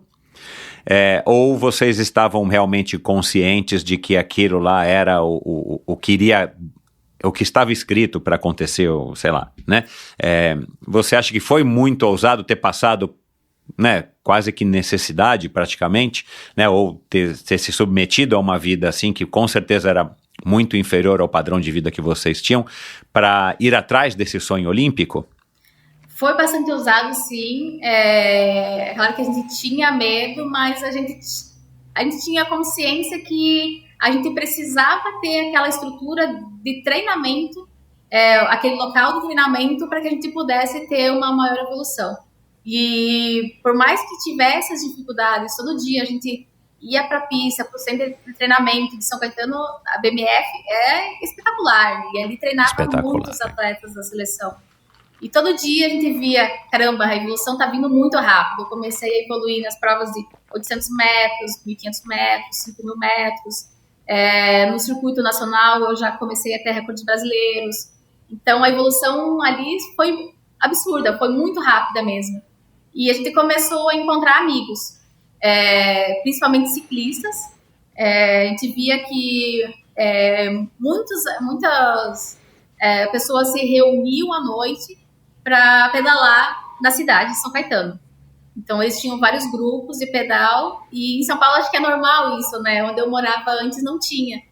E o Fernando disse uma noite, eu vou entrar em um desses grupos, eu vou falar de você e eu vou pedir ajuda para eles para ter escolta para fazer treinamento de rua. E ele participou de um passeio desse ciclístico. E o pessoal recebeu de braços abertos, né? Diz, não, pode trazer ela aí, a gente ajuda em tudo. E a gente fez muitos amigos assim. Eu participava dos pedais, eles iam comigo. Nós não tínhamos carro, a gente andava de ônibus, metrô. Essas pessoas, eles me levavam de carro até os locais onde a gente pudesse fazer treinamento. Tem a Estrada Velha de Santos. Treinei muito lá, eles iam, me levavam de carro, me escoltavam, me ajudavam nos treinamentos. Inclusive, teve uma pessoa desse grupo que era um médico, e ele disse que ele queria me ajudar financeiramente, e ele começou a me ajudar com um valor mensal. Assim, não tinha empresa nenhuma, era ele e a família dele que queriam me ajudar mensalmente, e nossa, eles mudaram assim a minha realidade. Eu não imaginava que pudesse ter um grupo que pudesse me ajudar nesse sentido. E aí eu comecei a evoluir muito também nas provas de maratona. Uhum. E a gente percebeu que valeu, no início a gente já percebeu que valeu a pena a gente ter saído de Santa Catarina para tentar realizar esse sonho. Cara, que bacana, meu, que... né, naquele post lá que eu peguei do teu Instagram, né, você fala disso, né, vença com ousadia, né, para vencer você precisou, junto com o Fernando, serem ousados a esse ponto, né, porque é um sacrifício que não deve ser fácil, eu não tenho ideia, mas com certeza não é fácil. Sair da casa da mãe. Tem tudo, no final das contas, tudo mãe. Valeu a pena porque vocês chegaram onde vocês queriam chegar, que era participar dos Jogos do Rio. E aí você disse que conseguiu a classificação, participou, e aí tudo mudou. Como é que tudo mudou? O que aconteceu para que vocês pudessem ter, além de uma estrutura boa para treinar, cara, uma vida, né, digna de um ser humano, né? Isso. Aí quando eu cheguei nos Jogos do Rio, eu consegui ser finalista das provas de 1.500 metros, top 10 nos 1.500, na maratona. Tudo começou a mudar, porque aí eu já comecei a receber a Bolsa Pódio, que é a bolsa atleta mais alta que Excelente, tem a cenário claro. nacional. A gente já conseguiu mudar de apartamento, a gente já começou a ter uma vida mais tranquila. E o difícil é o início, né? Você ter aquele empenho de conseguir abdicar de muita coisa até chegar nesse nível. Quando eu cheguei lá, tudo se tornou mais fácil. Nas competições internacionais, eu já comecei a receber carta convite. Então, comecei a receber hospedagem, muitas vezes passagem, porque depois de 2016, você começou a viajar pra caramba, né? Que foram todas as suas participações em Londres, Tóquio, Nova York, Boston, Chicago. Isso tudo foi com carta convite e com a ajuda da Bolsa Pódio e patrocínio. Patrocínio de empresas privadas. Eu continuei até 2016 com o patrocínio que eu tinha de uma empresa de Joaçaba, que era um laboratório de análises clínicas. É uma empresa mais local. Então, a gente já tinha um contrato que a gente ficaria até 2016. A partir de então, encerrou. Mas assim, continua na amizade, né? Nada de encerrou por alguma briga, não. Eu sou muito grata por eles ter sido a primeira empresa a acreditar em mim. Eu comecei a ter patrocínio de outra empresa do Paraná. Patrocínio de suplemento eu tive desde o início também. De um laboratório que me mandava suplementos e me manda até hoje. Qual a marca? Pode falar. Oi? Formulário. Qual a marca? Formulário. Lá de Santa Catarina também. Legal. Lá da cidadezinha de Joaçaba. Estão comigo até hoje. E eu comecei a ter o patrocínio também de uma empresa de cadeira de rodas, que é a Jumper Equipamentos. Jumper, então, que é nacional, uma marca brasileira. Então, essa empresa, eles não apenas me ajudam com a cadeira de rodas de uso diário, o Fernando tem muitos projetos também, ele gosta de desenhar e fazer projetos, e essa empresa compra as ideias dele e coloca desenvolve esses projetos de rolo de treinamento, a cadeirinha que a gente usa para esquiar, que a gente chama de sit ski, eles desenvolveram no Brasil e eles fabricam esse equipamento hoje no Brasil, que antes a gente comprava de fora. Então, eles também estão tentando desenvolver a cadeira de corrida. Ela é um pouco mais complicada porque existem muitos detalhes para que ela funcione com qualidade, mas acreditamos que daqui a um tempo a gente também vai conseguir ter esse material. Então, foi algo que ajudou não só a mim, mas também a própria Confederação de Esportes na Neve, né? Que antes tinha que comprar esse equipamento de fora e agora a gente consegue ter esse equipamento dentro do Brasil com um custo bem mais baixo. E hoje também eu tenho, além da Bolsa Atleta, eu também tenho o time São Paulo, faço parte do time São Paulo. Que também, e o que é o time São Paulo? O time de São Paulo, eles reúnem os melhores atletas do Brasil, que vivem no estado de São Paulo, tem que residir, participar de um clube de São Paulo, e eles dão um salário mensal também para todos os atletas, de acordo com a posição. Mas isso é iniciativa estadual, não tem nada a ver com iniciativa privada. Isso é estadual. Que legal, eu não sabia disso. E aí, de acordo com a posição... E você mora hoje em São Carlos, junto com o Fernando, né? E eu faço parte do clube de São Caetano do Sul, que é o IEMA. Uau. Bom, que bom, né, Aline? Provavelmente você também acha que poderia ser melhor, mas está bem melhor do que já foi algum dia, tem melhorado, né? Então... muito. O que não tem melhorado muito é as premiações das maratonas, né? Pois é, então, eu estava dando uma olhada aqui por curiosidade, eu pensei que você já tinha faturado altos carros, Mercedes e cheques de milhares de dólares nas suas maratonas internacionais, que você chegou no pódio de diversas vezes, mas eu tenho a impressão que a premiação é muito inferior à da categoria, né, a categoria de atletas, a principal, sei lá como é que a gente pode definir a diferença. Nas provas internacionais, as premiações estão melhorando a cada ano, então, principalmente a Maratona de Londres já está melhorando muito mesmo, as premiações têm sido bem altas, e a tendência é que comece a melhorar ainda mais, mas infelizmente o nosso maior problema é nas premiações dentro do Brasil, que a maioria nem tem premiação. Nem tem. Quando eu comecei a participar das corridas dentro do Brasil, houve um movimento para começar a ter premiações. Eu comecei a participar junto com outros atletas. Em alguns momentos tinha a premiação que mais pagava era a Maratona de São Paulo, pagava R$5.000. Mas geralmente a premiação era 1.000, 1.200 de algumas maratonas. Mas chegou um momento que deixou de ter. A São Silvestre não paga? Nunca teve nenhum real. Inclusive não tinha pódio na São Silvestre. Nem pódio. Meu Deus do céu. Mas eu acabava participando por causa da visibilidade. Claro. Me ajudou muito na questão de visibilidade, até para poder divulgar os meus patrocinadores. Para isso acabou sendo bom, mas na questão financeira não tinha nada. E, inclusive, depois de alguns anos, eu e a maioria dos atletas, hoje são pouquíssimos atletas que correm as maratonas aqui dentro do Brasil, a gente começou a correr mais as maratonas lá fora, né? Eu e a Vanessa, que também é outra atleta do Brasil que corre junto comigo, que também tem ótimos resultados, a gente participa das maratonas lá fora, porque a gente ganha hospedagem, passagem aérea, alimentação, e a premiação também, dinheiro, é muito boa. Mas no meu caso, também por causa da quantidade de provas que eu estava fazendo ao longo do ano. Cheguei a fazer 8 maratonas em 2018, em um ano. Meu Deus do céu.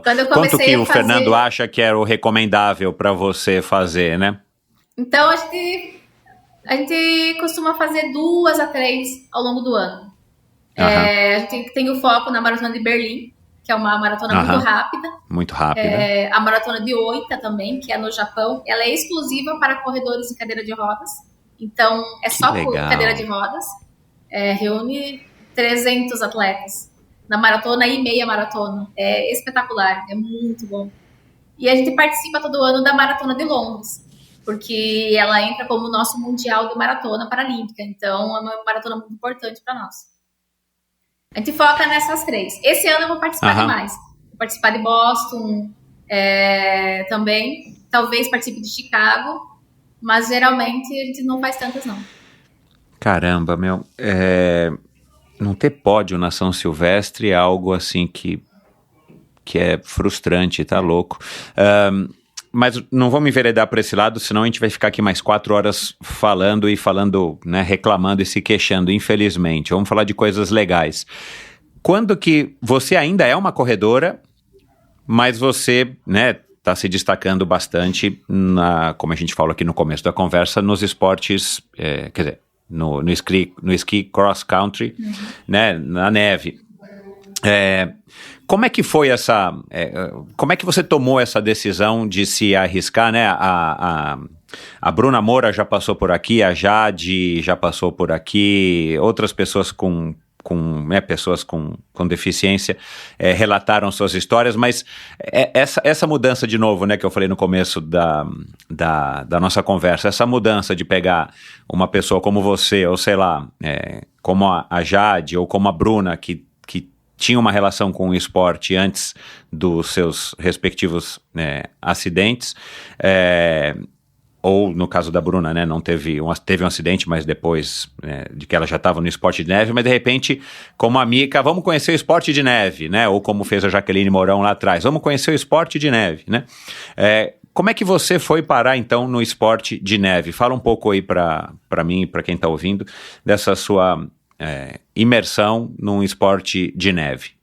Bom, eu conheci o Fernando Aranha, não sei se você conhece o Fernando Aranha, ele é atleta de corrida. Sim, já falaram dele para mim bastante, eu preciso trazê-lo aqui, sim. E eu conhecia ele das provas de corrida. E em 2014 foi a primeira vez que o Brasil participou dos Jogos Paralímpicos de Inverno. Já tinha participação nos Jogos Olímpicos, mas foi a primeira vez nos Paralímpicos. E o Fernando Aranha foi um desses atletas, o Fernando Aranha e o André Sintra. Eles participaram. E aí a gente achou, nossa, algo super diferente, a gente não tinha ideia que existia esportes de inverno, achamos muito interessante. E eu percebi que outras atletas que corriam comigo na corrida de outros países também participavam do esporte de inverno. Atletas principalmente da Rússia, praticamente várias atletas que corriam nas provas de pista e de maratona participaram em 2014 dos Jogos de Sochi. Atletas dos Estados Unidos também participaram. Então, a gente percebeu que era algo que não era tão incomum nesse meio, que os atletas migravam da corrida para o esqui. E a gente conversou com o Fernando Aranha, ele me incentivou muito a começar, ele incentiva muito, nossa, ele é sensacional, sou fã dele demais. Eu perguntei pra ele, você vai lá na neve, não congela as pernas? Ele, congela, né, mas ele me assustou um pouco, mas ele é muito divertido, e ele disse, vai lá que você vai gostar muito de fazer esse esporte, não tem nenhuma mulher no Brasil no Paralímpico, vai ser muito interessante, ele me incentivou muito. Mas como eu tinha, isso em 2014, mas como eu tinha o sonho de participar dos Jogos do Rio, eu e o Fernando, a gente achou que não seria bom começar já uma segunda modalidade, né? Porque poderia interferir no treinamento da corrida. Então, passando os Jogos Rio 2016, eu entrei em contato com a Confederação Brasileira de Desporto na Neve, marquei uma reunião com eles, fui lá, demonstrei o meu interesse, eles ficaram muito interessados também, por ter uma mulher, por eu já ser atleta, já ter um histórico, eles ficaram bem animados. E eles já marcaram a minha primeira viagem ali de cara. Então, isso foi em outubro de 2016 e em dezembro eu já estava indo para a neve pela primeira vez. Foi muito rápido. Porque em 2017 eu precisava participar já de uma Copa do Mundo para abrir a vaga feminina para os Jogos Paralímpicos que já eram em 2018.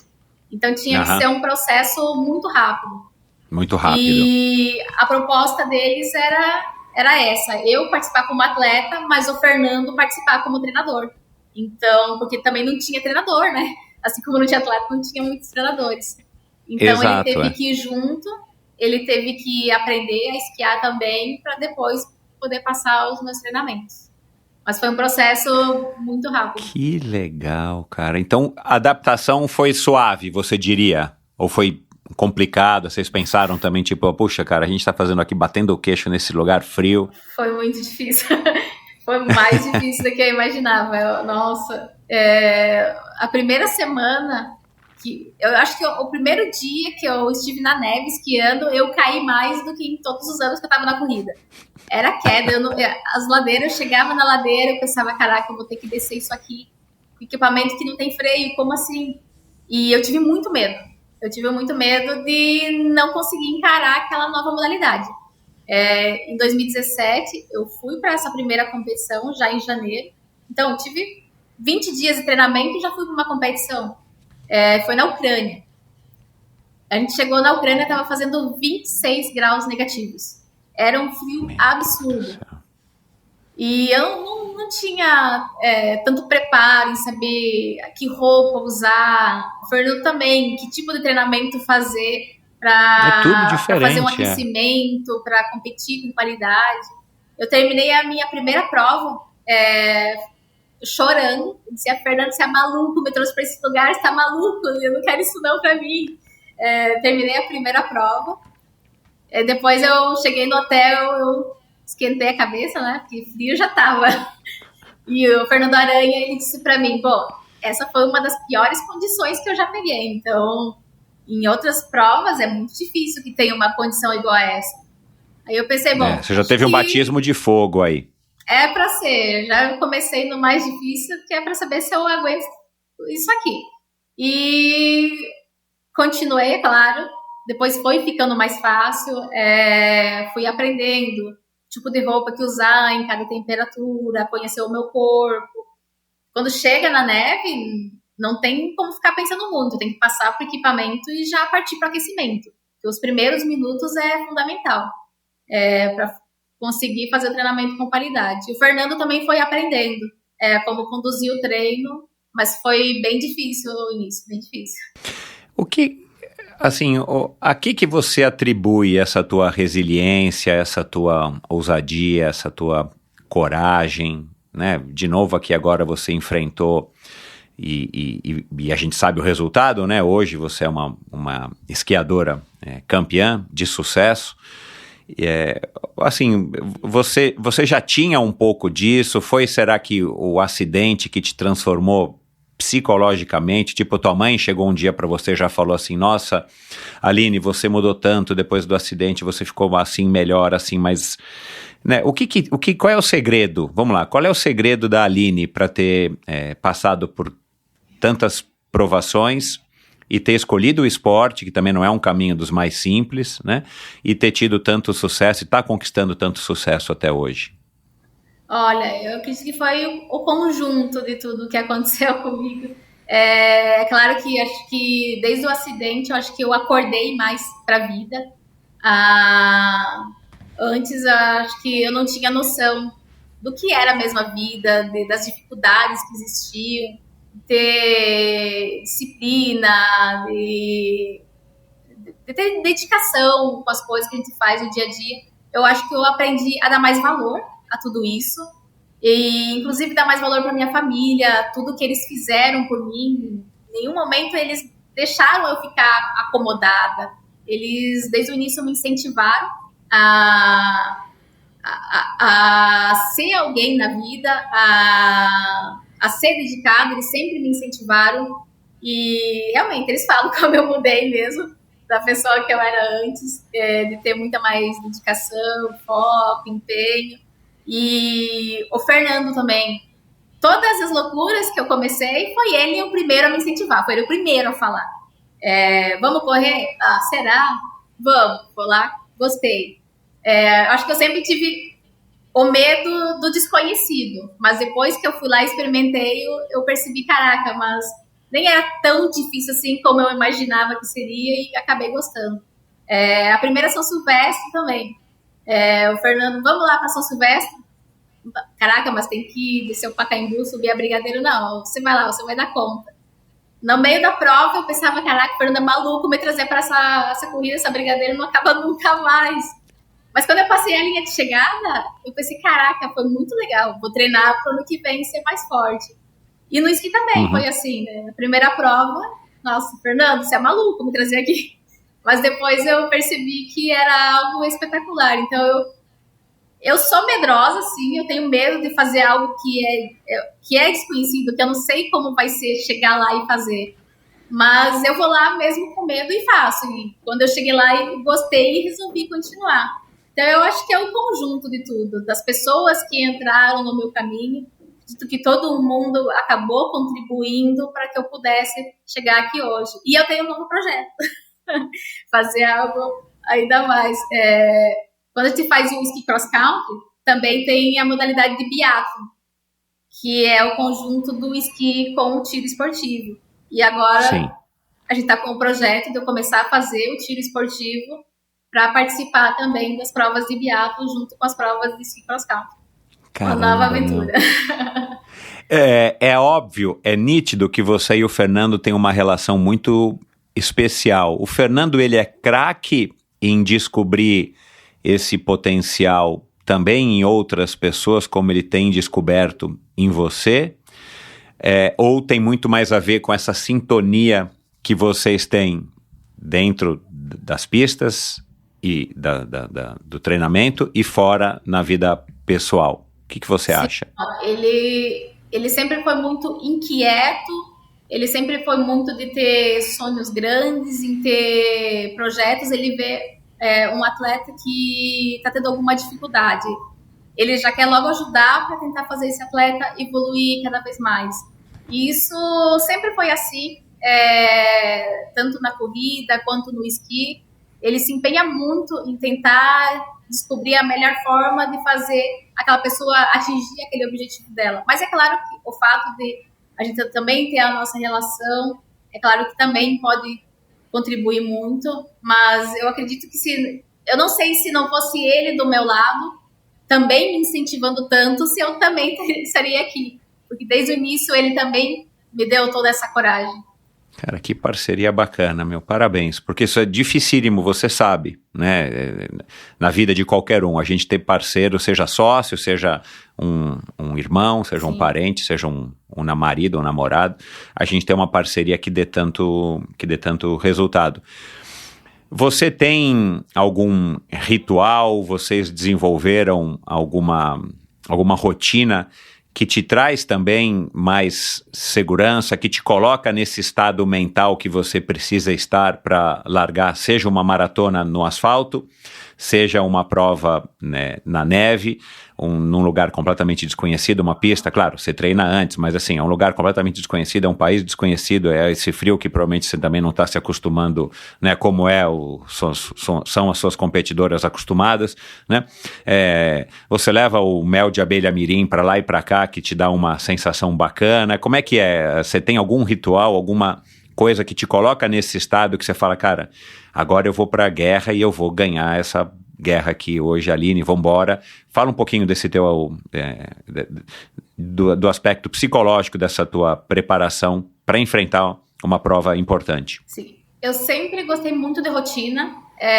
eu gosto de ter tudo planificado, desenhado, todo o meu dia a dia, tudo que eu faço ao longo do dia, eu preciso disso para conseguir. Eu acho que se não tivesse, tem algo errado. Eu preciso receber a planilha semanal, já conferir tudo que vai ter, já me planejar com a alimentação de cada dia, dependendo de cada dia de treinamento. Quando a gente viaja para alguma competição também, a gente já sabe que eu vou ficar nesse local terça, quarta e quinta treinando, tem a competição no tal dia. O Fernando já planeja todos os dias o que vai acontecer em cada dia antes da gente embarcar para essa viagem. Então, eu me acostumei a ter essa rotina. A gente tem o nosso treinamento específico, acho que a gente faz um dia antes da competição, seja na neve, na maratona, na pista. Independente do local que a gente tem o nosso método de aquecimento, que eu vou fazer antes de cada prova. Tudo é planejado para que a gente consiga minimizar as interferências, né? Eu preciso da rotina. Tudo que eu faço é rotina. Dia antes da competição, o que eu vou comer, o horário que eu vou dormir, o horário que eu vou acordar, tomar café, suplementação, tanto tempo antes da prova, o horário que eu vou focar ali na linha de largada antes da prova, mentalizar tudo que vai acontecer na prova. Tudo tem uma rotina. E aí eu tenho trabalho com a nutricionista também, que ela também me manda tudo planificado. Eu sempre fui de querer tudo ali certinho, escrito, para mim poder seguir a risca. E você adora a sua rotina, com certeza. Sim, eu gosto muito. Uhum. E você ajuda a construí-la, você só não pega, né, da nutricionista, do Fernando e segue a risca, você também gosta de participar e fazer as adaptações que você acha que fazem mais sentido. Também.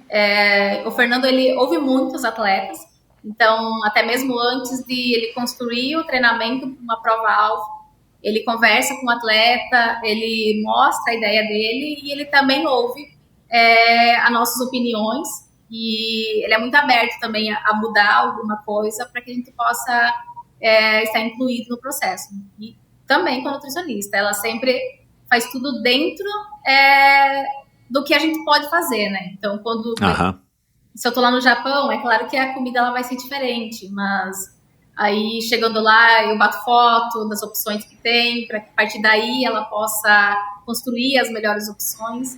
Em cada país que eu vou, a gente trabalha dessa forma. Uhum. Que legal.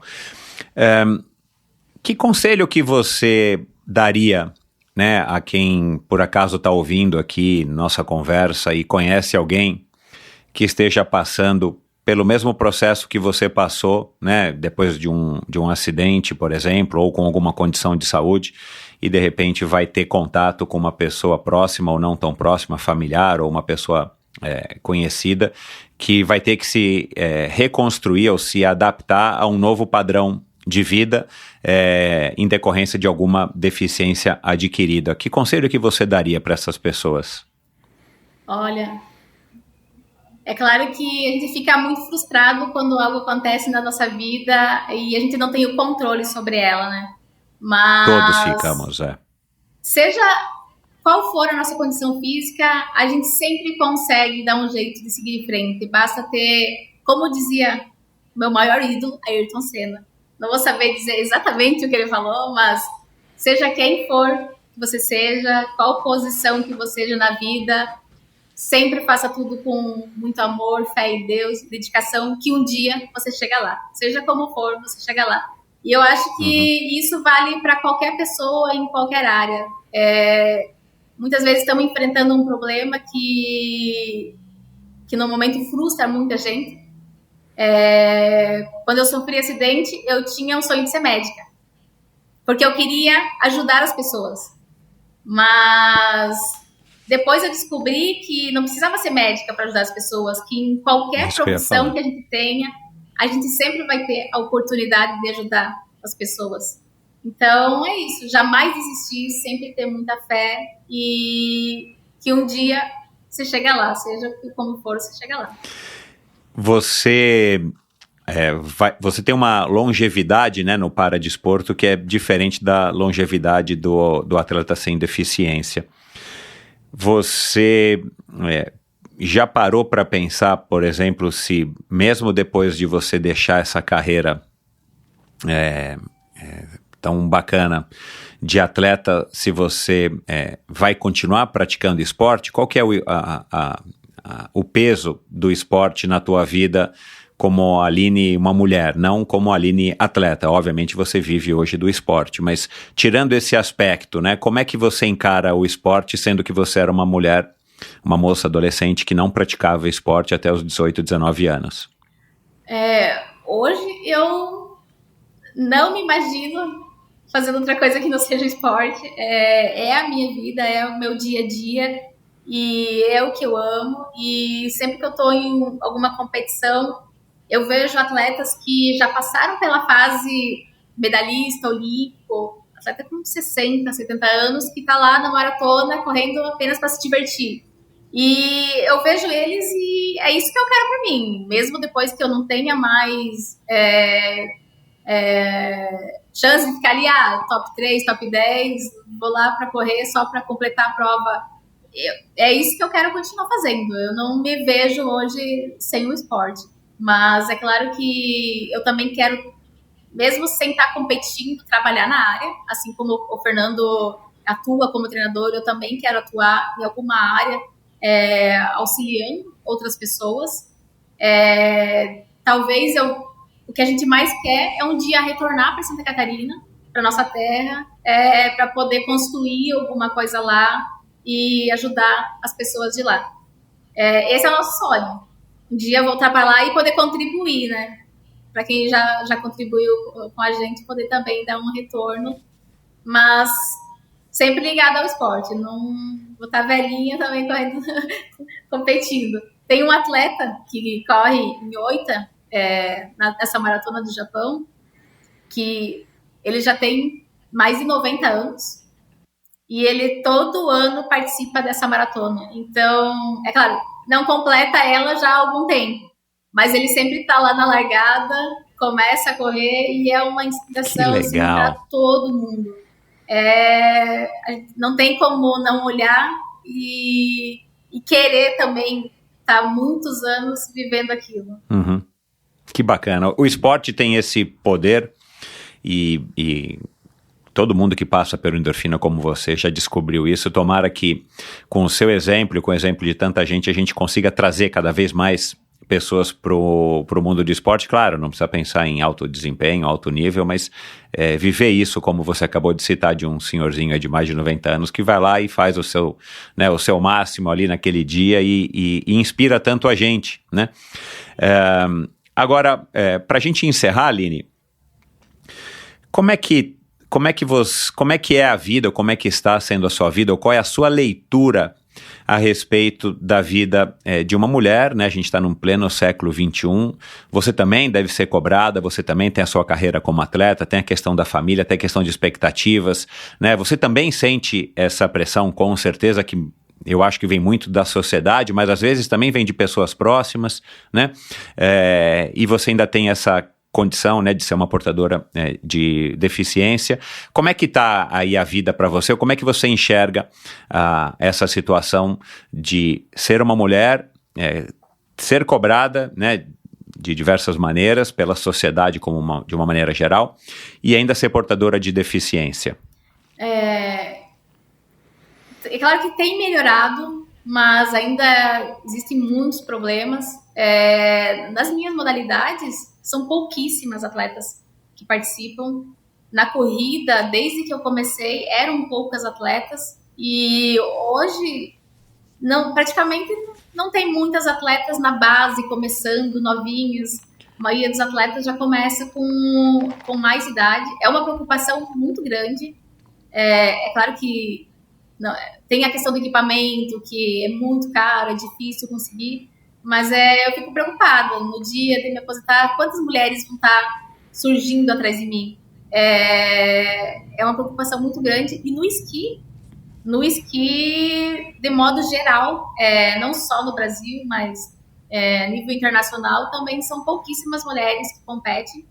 No Brasil, até pouco tempo, eu era a única treinando. Agora tem mais uma menina treinando que participou do Mundial. Mas eu não vejo ninguém mais com interesse de começar. Inclusive, quem estiver assistindo, se for mulher, se conhecer alguém, indica aí, precisamos de mais mulheres para fortalecer o nosso esporte. Na questão de igualdade, nas provas que eu participo, no Paralímpico, não tem diferença de premiação, sempre foi igual para igual, masculino e feminino. Isso é algo que eu vejo como muito bom, seja na bolsa, nas premiações de maratonas, ou no esqui, sempre foi muito igual. E pelo fato também de serem poucas mulheres competindo, de eu ser uma das primeiras que começou a correr maratona, depois também uma das primeiras a começar no esqui, eu sempre treinei junto com os meninos. E no meu caso, eu sempre fui tratada de igual para igual, que também foi algo que me ajudou muito a evoluir. Os meninos sempre não me tratavam assim como, mulher é mais fraca, não vai treinar junto. Eles sempre treinaram junto comigo, me incentivaram, como qualquer um que estivesse ali. Então, eu acredito que isso também contribuiu para que eu pudesse, né, ter essa evolução. Só que eu não sei dizer se é por causa do meio específico que eu tô, ou pelo fato de ser do esporte paralímpico, que tem alguma diferença, porque a gente sabe que existem muitos problemas. E no esqui também. Eu treino junto com os meninos, sempre tratado de igual para igual. Sou cobrada, assim como todos eles, por resultados, mas eu não cheguei a ter problemas com isso. Então, no meu caso em específico, né, eu sempre fui tratada de igual para igual. Legal. Claro que tua próxima meta são os Jogos de Inverno de 2026 na Itália, não é isso? Mas antes disso, eu quero tentar dar uma passadinha em Paris. Então, você disse que quase se classificou para Tóquio, eu ia perguntar, acabei esquecendo, e agora você quer se classificar para Paris em qual modalidade? Na maratona ou em várias modalidades? Na minha principal prova está sendo os 1.500 metros de pista, mas também vou participar da maratona. Vou tentar classificação nas duas. Como é que o Fernando faz para te treinar, para você ter recorde brasileiro nos 100 metros e você ter resultados tão bons, né, nos 1.500 e na maratona? Então, na corrida em cadeira de rodas, existe uma diferença com a corrida comum. Quando eu faço uma largada de 1.500 metros, de 5.000 metros ou de uma maratona, os primeiros 100 metros, eles são um sprint de uma prova de 100 metros, literalmente. Para até todo mundo chegar ali no pelotão e, a partir daí, estabelecer uma média para fazer a prova. Então, um atleta que tem um bom resultado em uma prova longa, geralmente está no top 10 do ranking dos 100 metros rasos. É algo bem diferente mesmo. E também no sprint final, né? Nós temos pelotões de 10, 15 atletas correndo uma maratona. No sprint final, o atleta tem que passar de 30 km por hora para conseguir a medalha. Então, a gente tem que focar muito no sprint. Velocidade máxima. Então, você treina muito sprint, mas você sai para fazer um longão de 20 km, 30 km. O sábado, para mim, é o dia do longão. É o dia do longão. Nos outros dias, eu trabalho muito volume também na pista, mas tem os dias que eu foco mais em largadas e em sprints de velocidade. Que legal.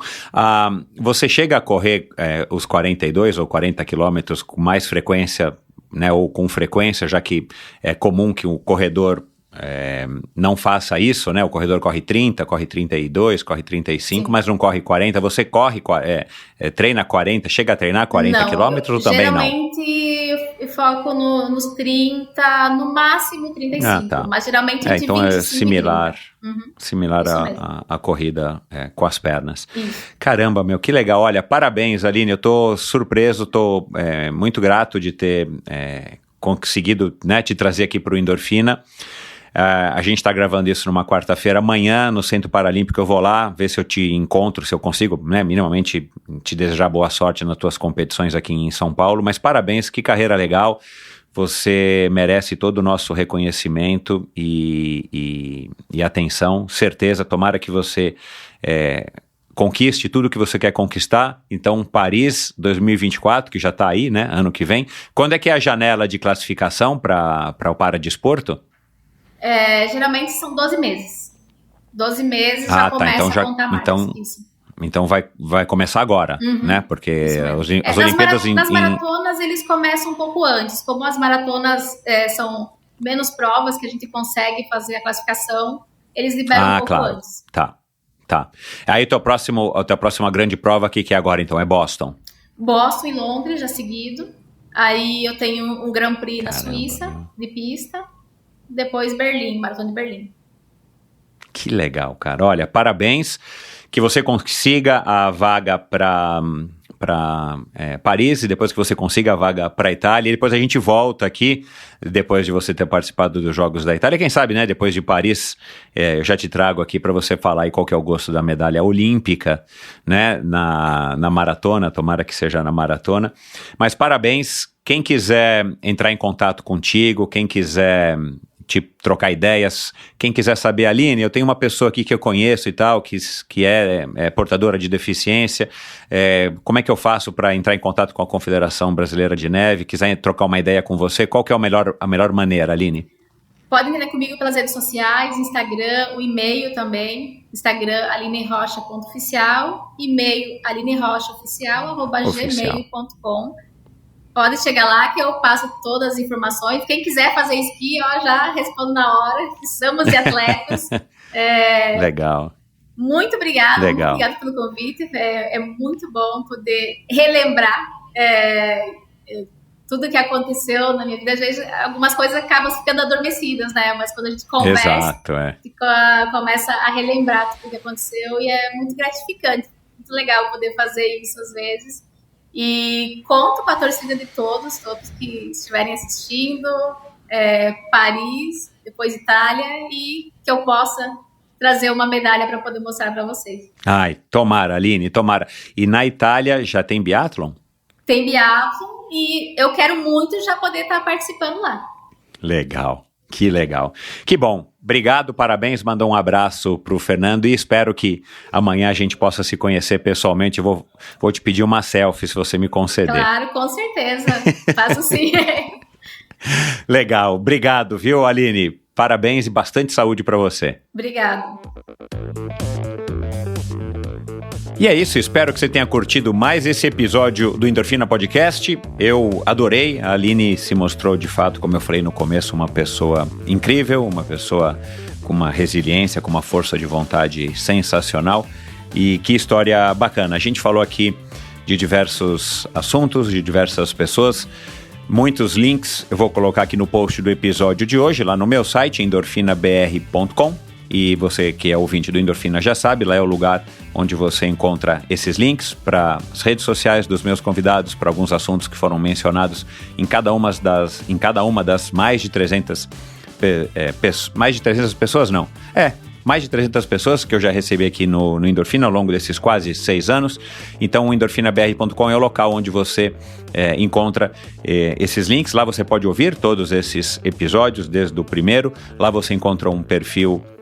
Lá você encontra o link para o meu perfil no Instagram, que é o EndorfinaBR. Você já sabe, vai lá, siga o EndorfinaBR para você ficar por dentro aí das fotos curiosas, interessantes, de legendas que eu faço todos os dias a respeito dos convidados da semana.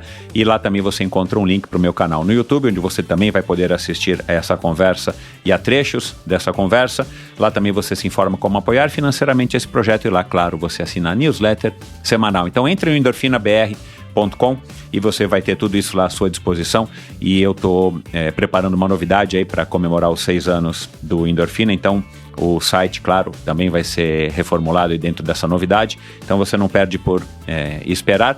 E, quer dizer, não precisa esperar, né? Pode visitar o site antes, falei errado. E dê um alô para a Aline, tenho certeza de que ela vai adorar saber o que vocês acharam dessa nossa conversa, do que vocês descobriram, do que vocês ouviram aqui nesse nosso bate-papo espetacular. E a gente conversou aqui de diversas pessoas e algumas a gente não falou, mas eu vou relembrar aqui. Se você curte esportes de inverno, já recebi aqui algumas pessoas que praticam um esporte de inverno, como a Bruna Moura, a Mica Psim, a Jaqueline Mourão. Eu já recebi aqui também a Jade Malavasi, que é ciclista, paraciclista, a Suzana Schnarnoff, que é uma para-nadadora. Já recebi aqui o Diogo Ratacheski, que é um para-triatleta, e a Daniele Nobili, também, que é uma corredora ciclista triatleta, que já passou por aqui com uma história incrível também, a Dani Nobili, faz tempo que eu não falo dela. Todas essas pessoas, assim como a Michelle Lenhart e o Bruno Fratos, que provavelmente você conhece, o nadador e a nadadora que se tornou treinadora, foi o outro casal aí que passou por aqui, de treinador e treinadora, treinadora e atleta, né? No caso aqui da Aline, ela atleta, e o Fernando, treinador, que eu vou ter o prazer aí de conhecer no dia seguinte, quer dizer, amanhã, né? O episódio já vai ter ido ao ar, mas eu vou conhecer amanhã, vou ver se eu faço uma foto aí com eles lá no Centro Paralímpico aqui de São Paulo. Mas enfim, muito obrigado pela sua audiência, dê um alô para essas pessoas, dê um alô para mim no endorfinabr.com, siga e assine o Endorfina Podcast nesse mesmo agregador aqui que você está ouvindo, você me ajuda muito. E é isso. Muito obrigado pela sua audiência e até o próximo episódio com mais uma história incrível, com mais um convidado fantástico aqui no Endorfina. Valeu! Obrigado por ouvir esse episódio do Endorfina. Acesse o endorfinabr.com, vá no post do episódio de hoje para conhecer um pouco mais sobre o meu convidado e alguns assuntos abordados em nossa conversa. Lá você ainda encontra todos os episódios do Endorfina. Siga o Endorfina BR no Instagram e confira imagens inéditas e inusitadas dos meus convidados. Participe enviando comentários e sugestões. Se você curtiu, colabore assinando o Endorfina no seu agregador de podcasts preferido e compartilhando com seus amigos.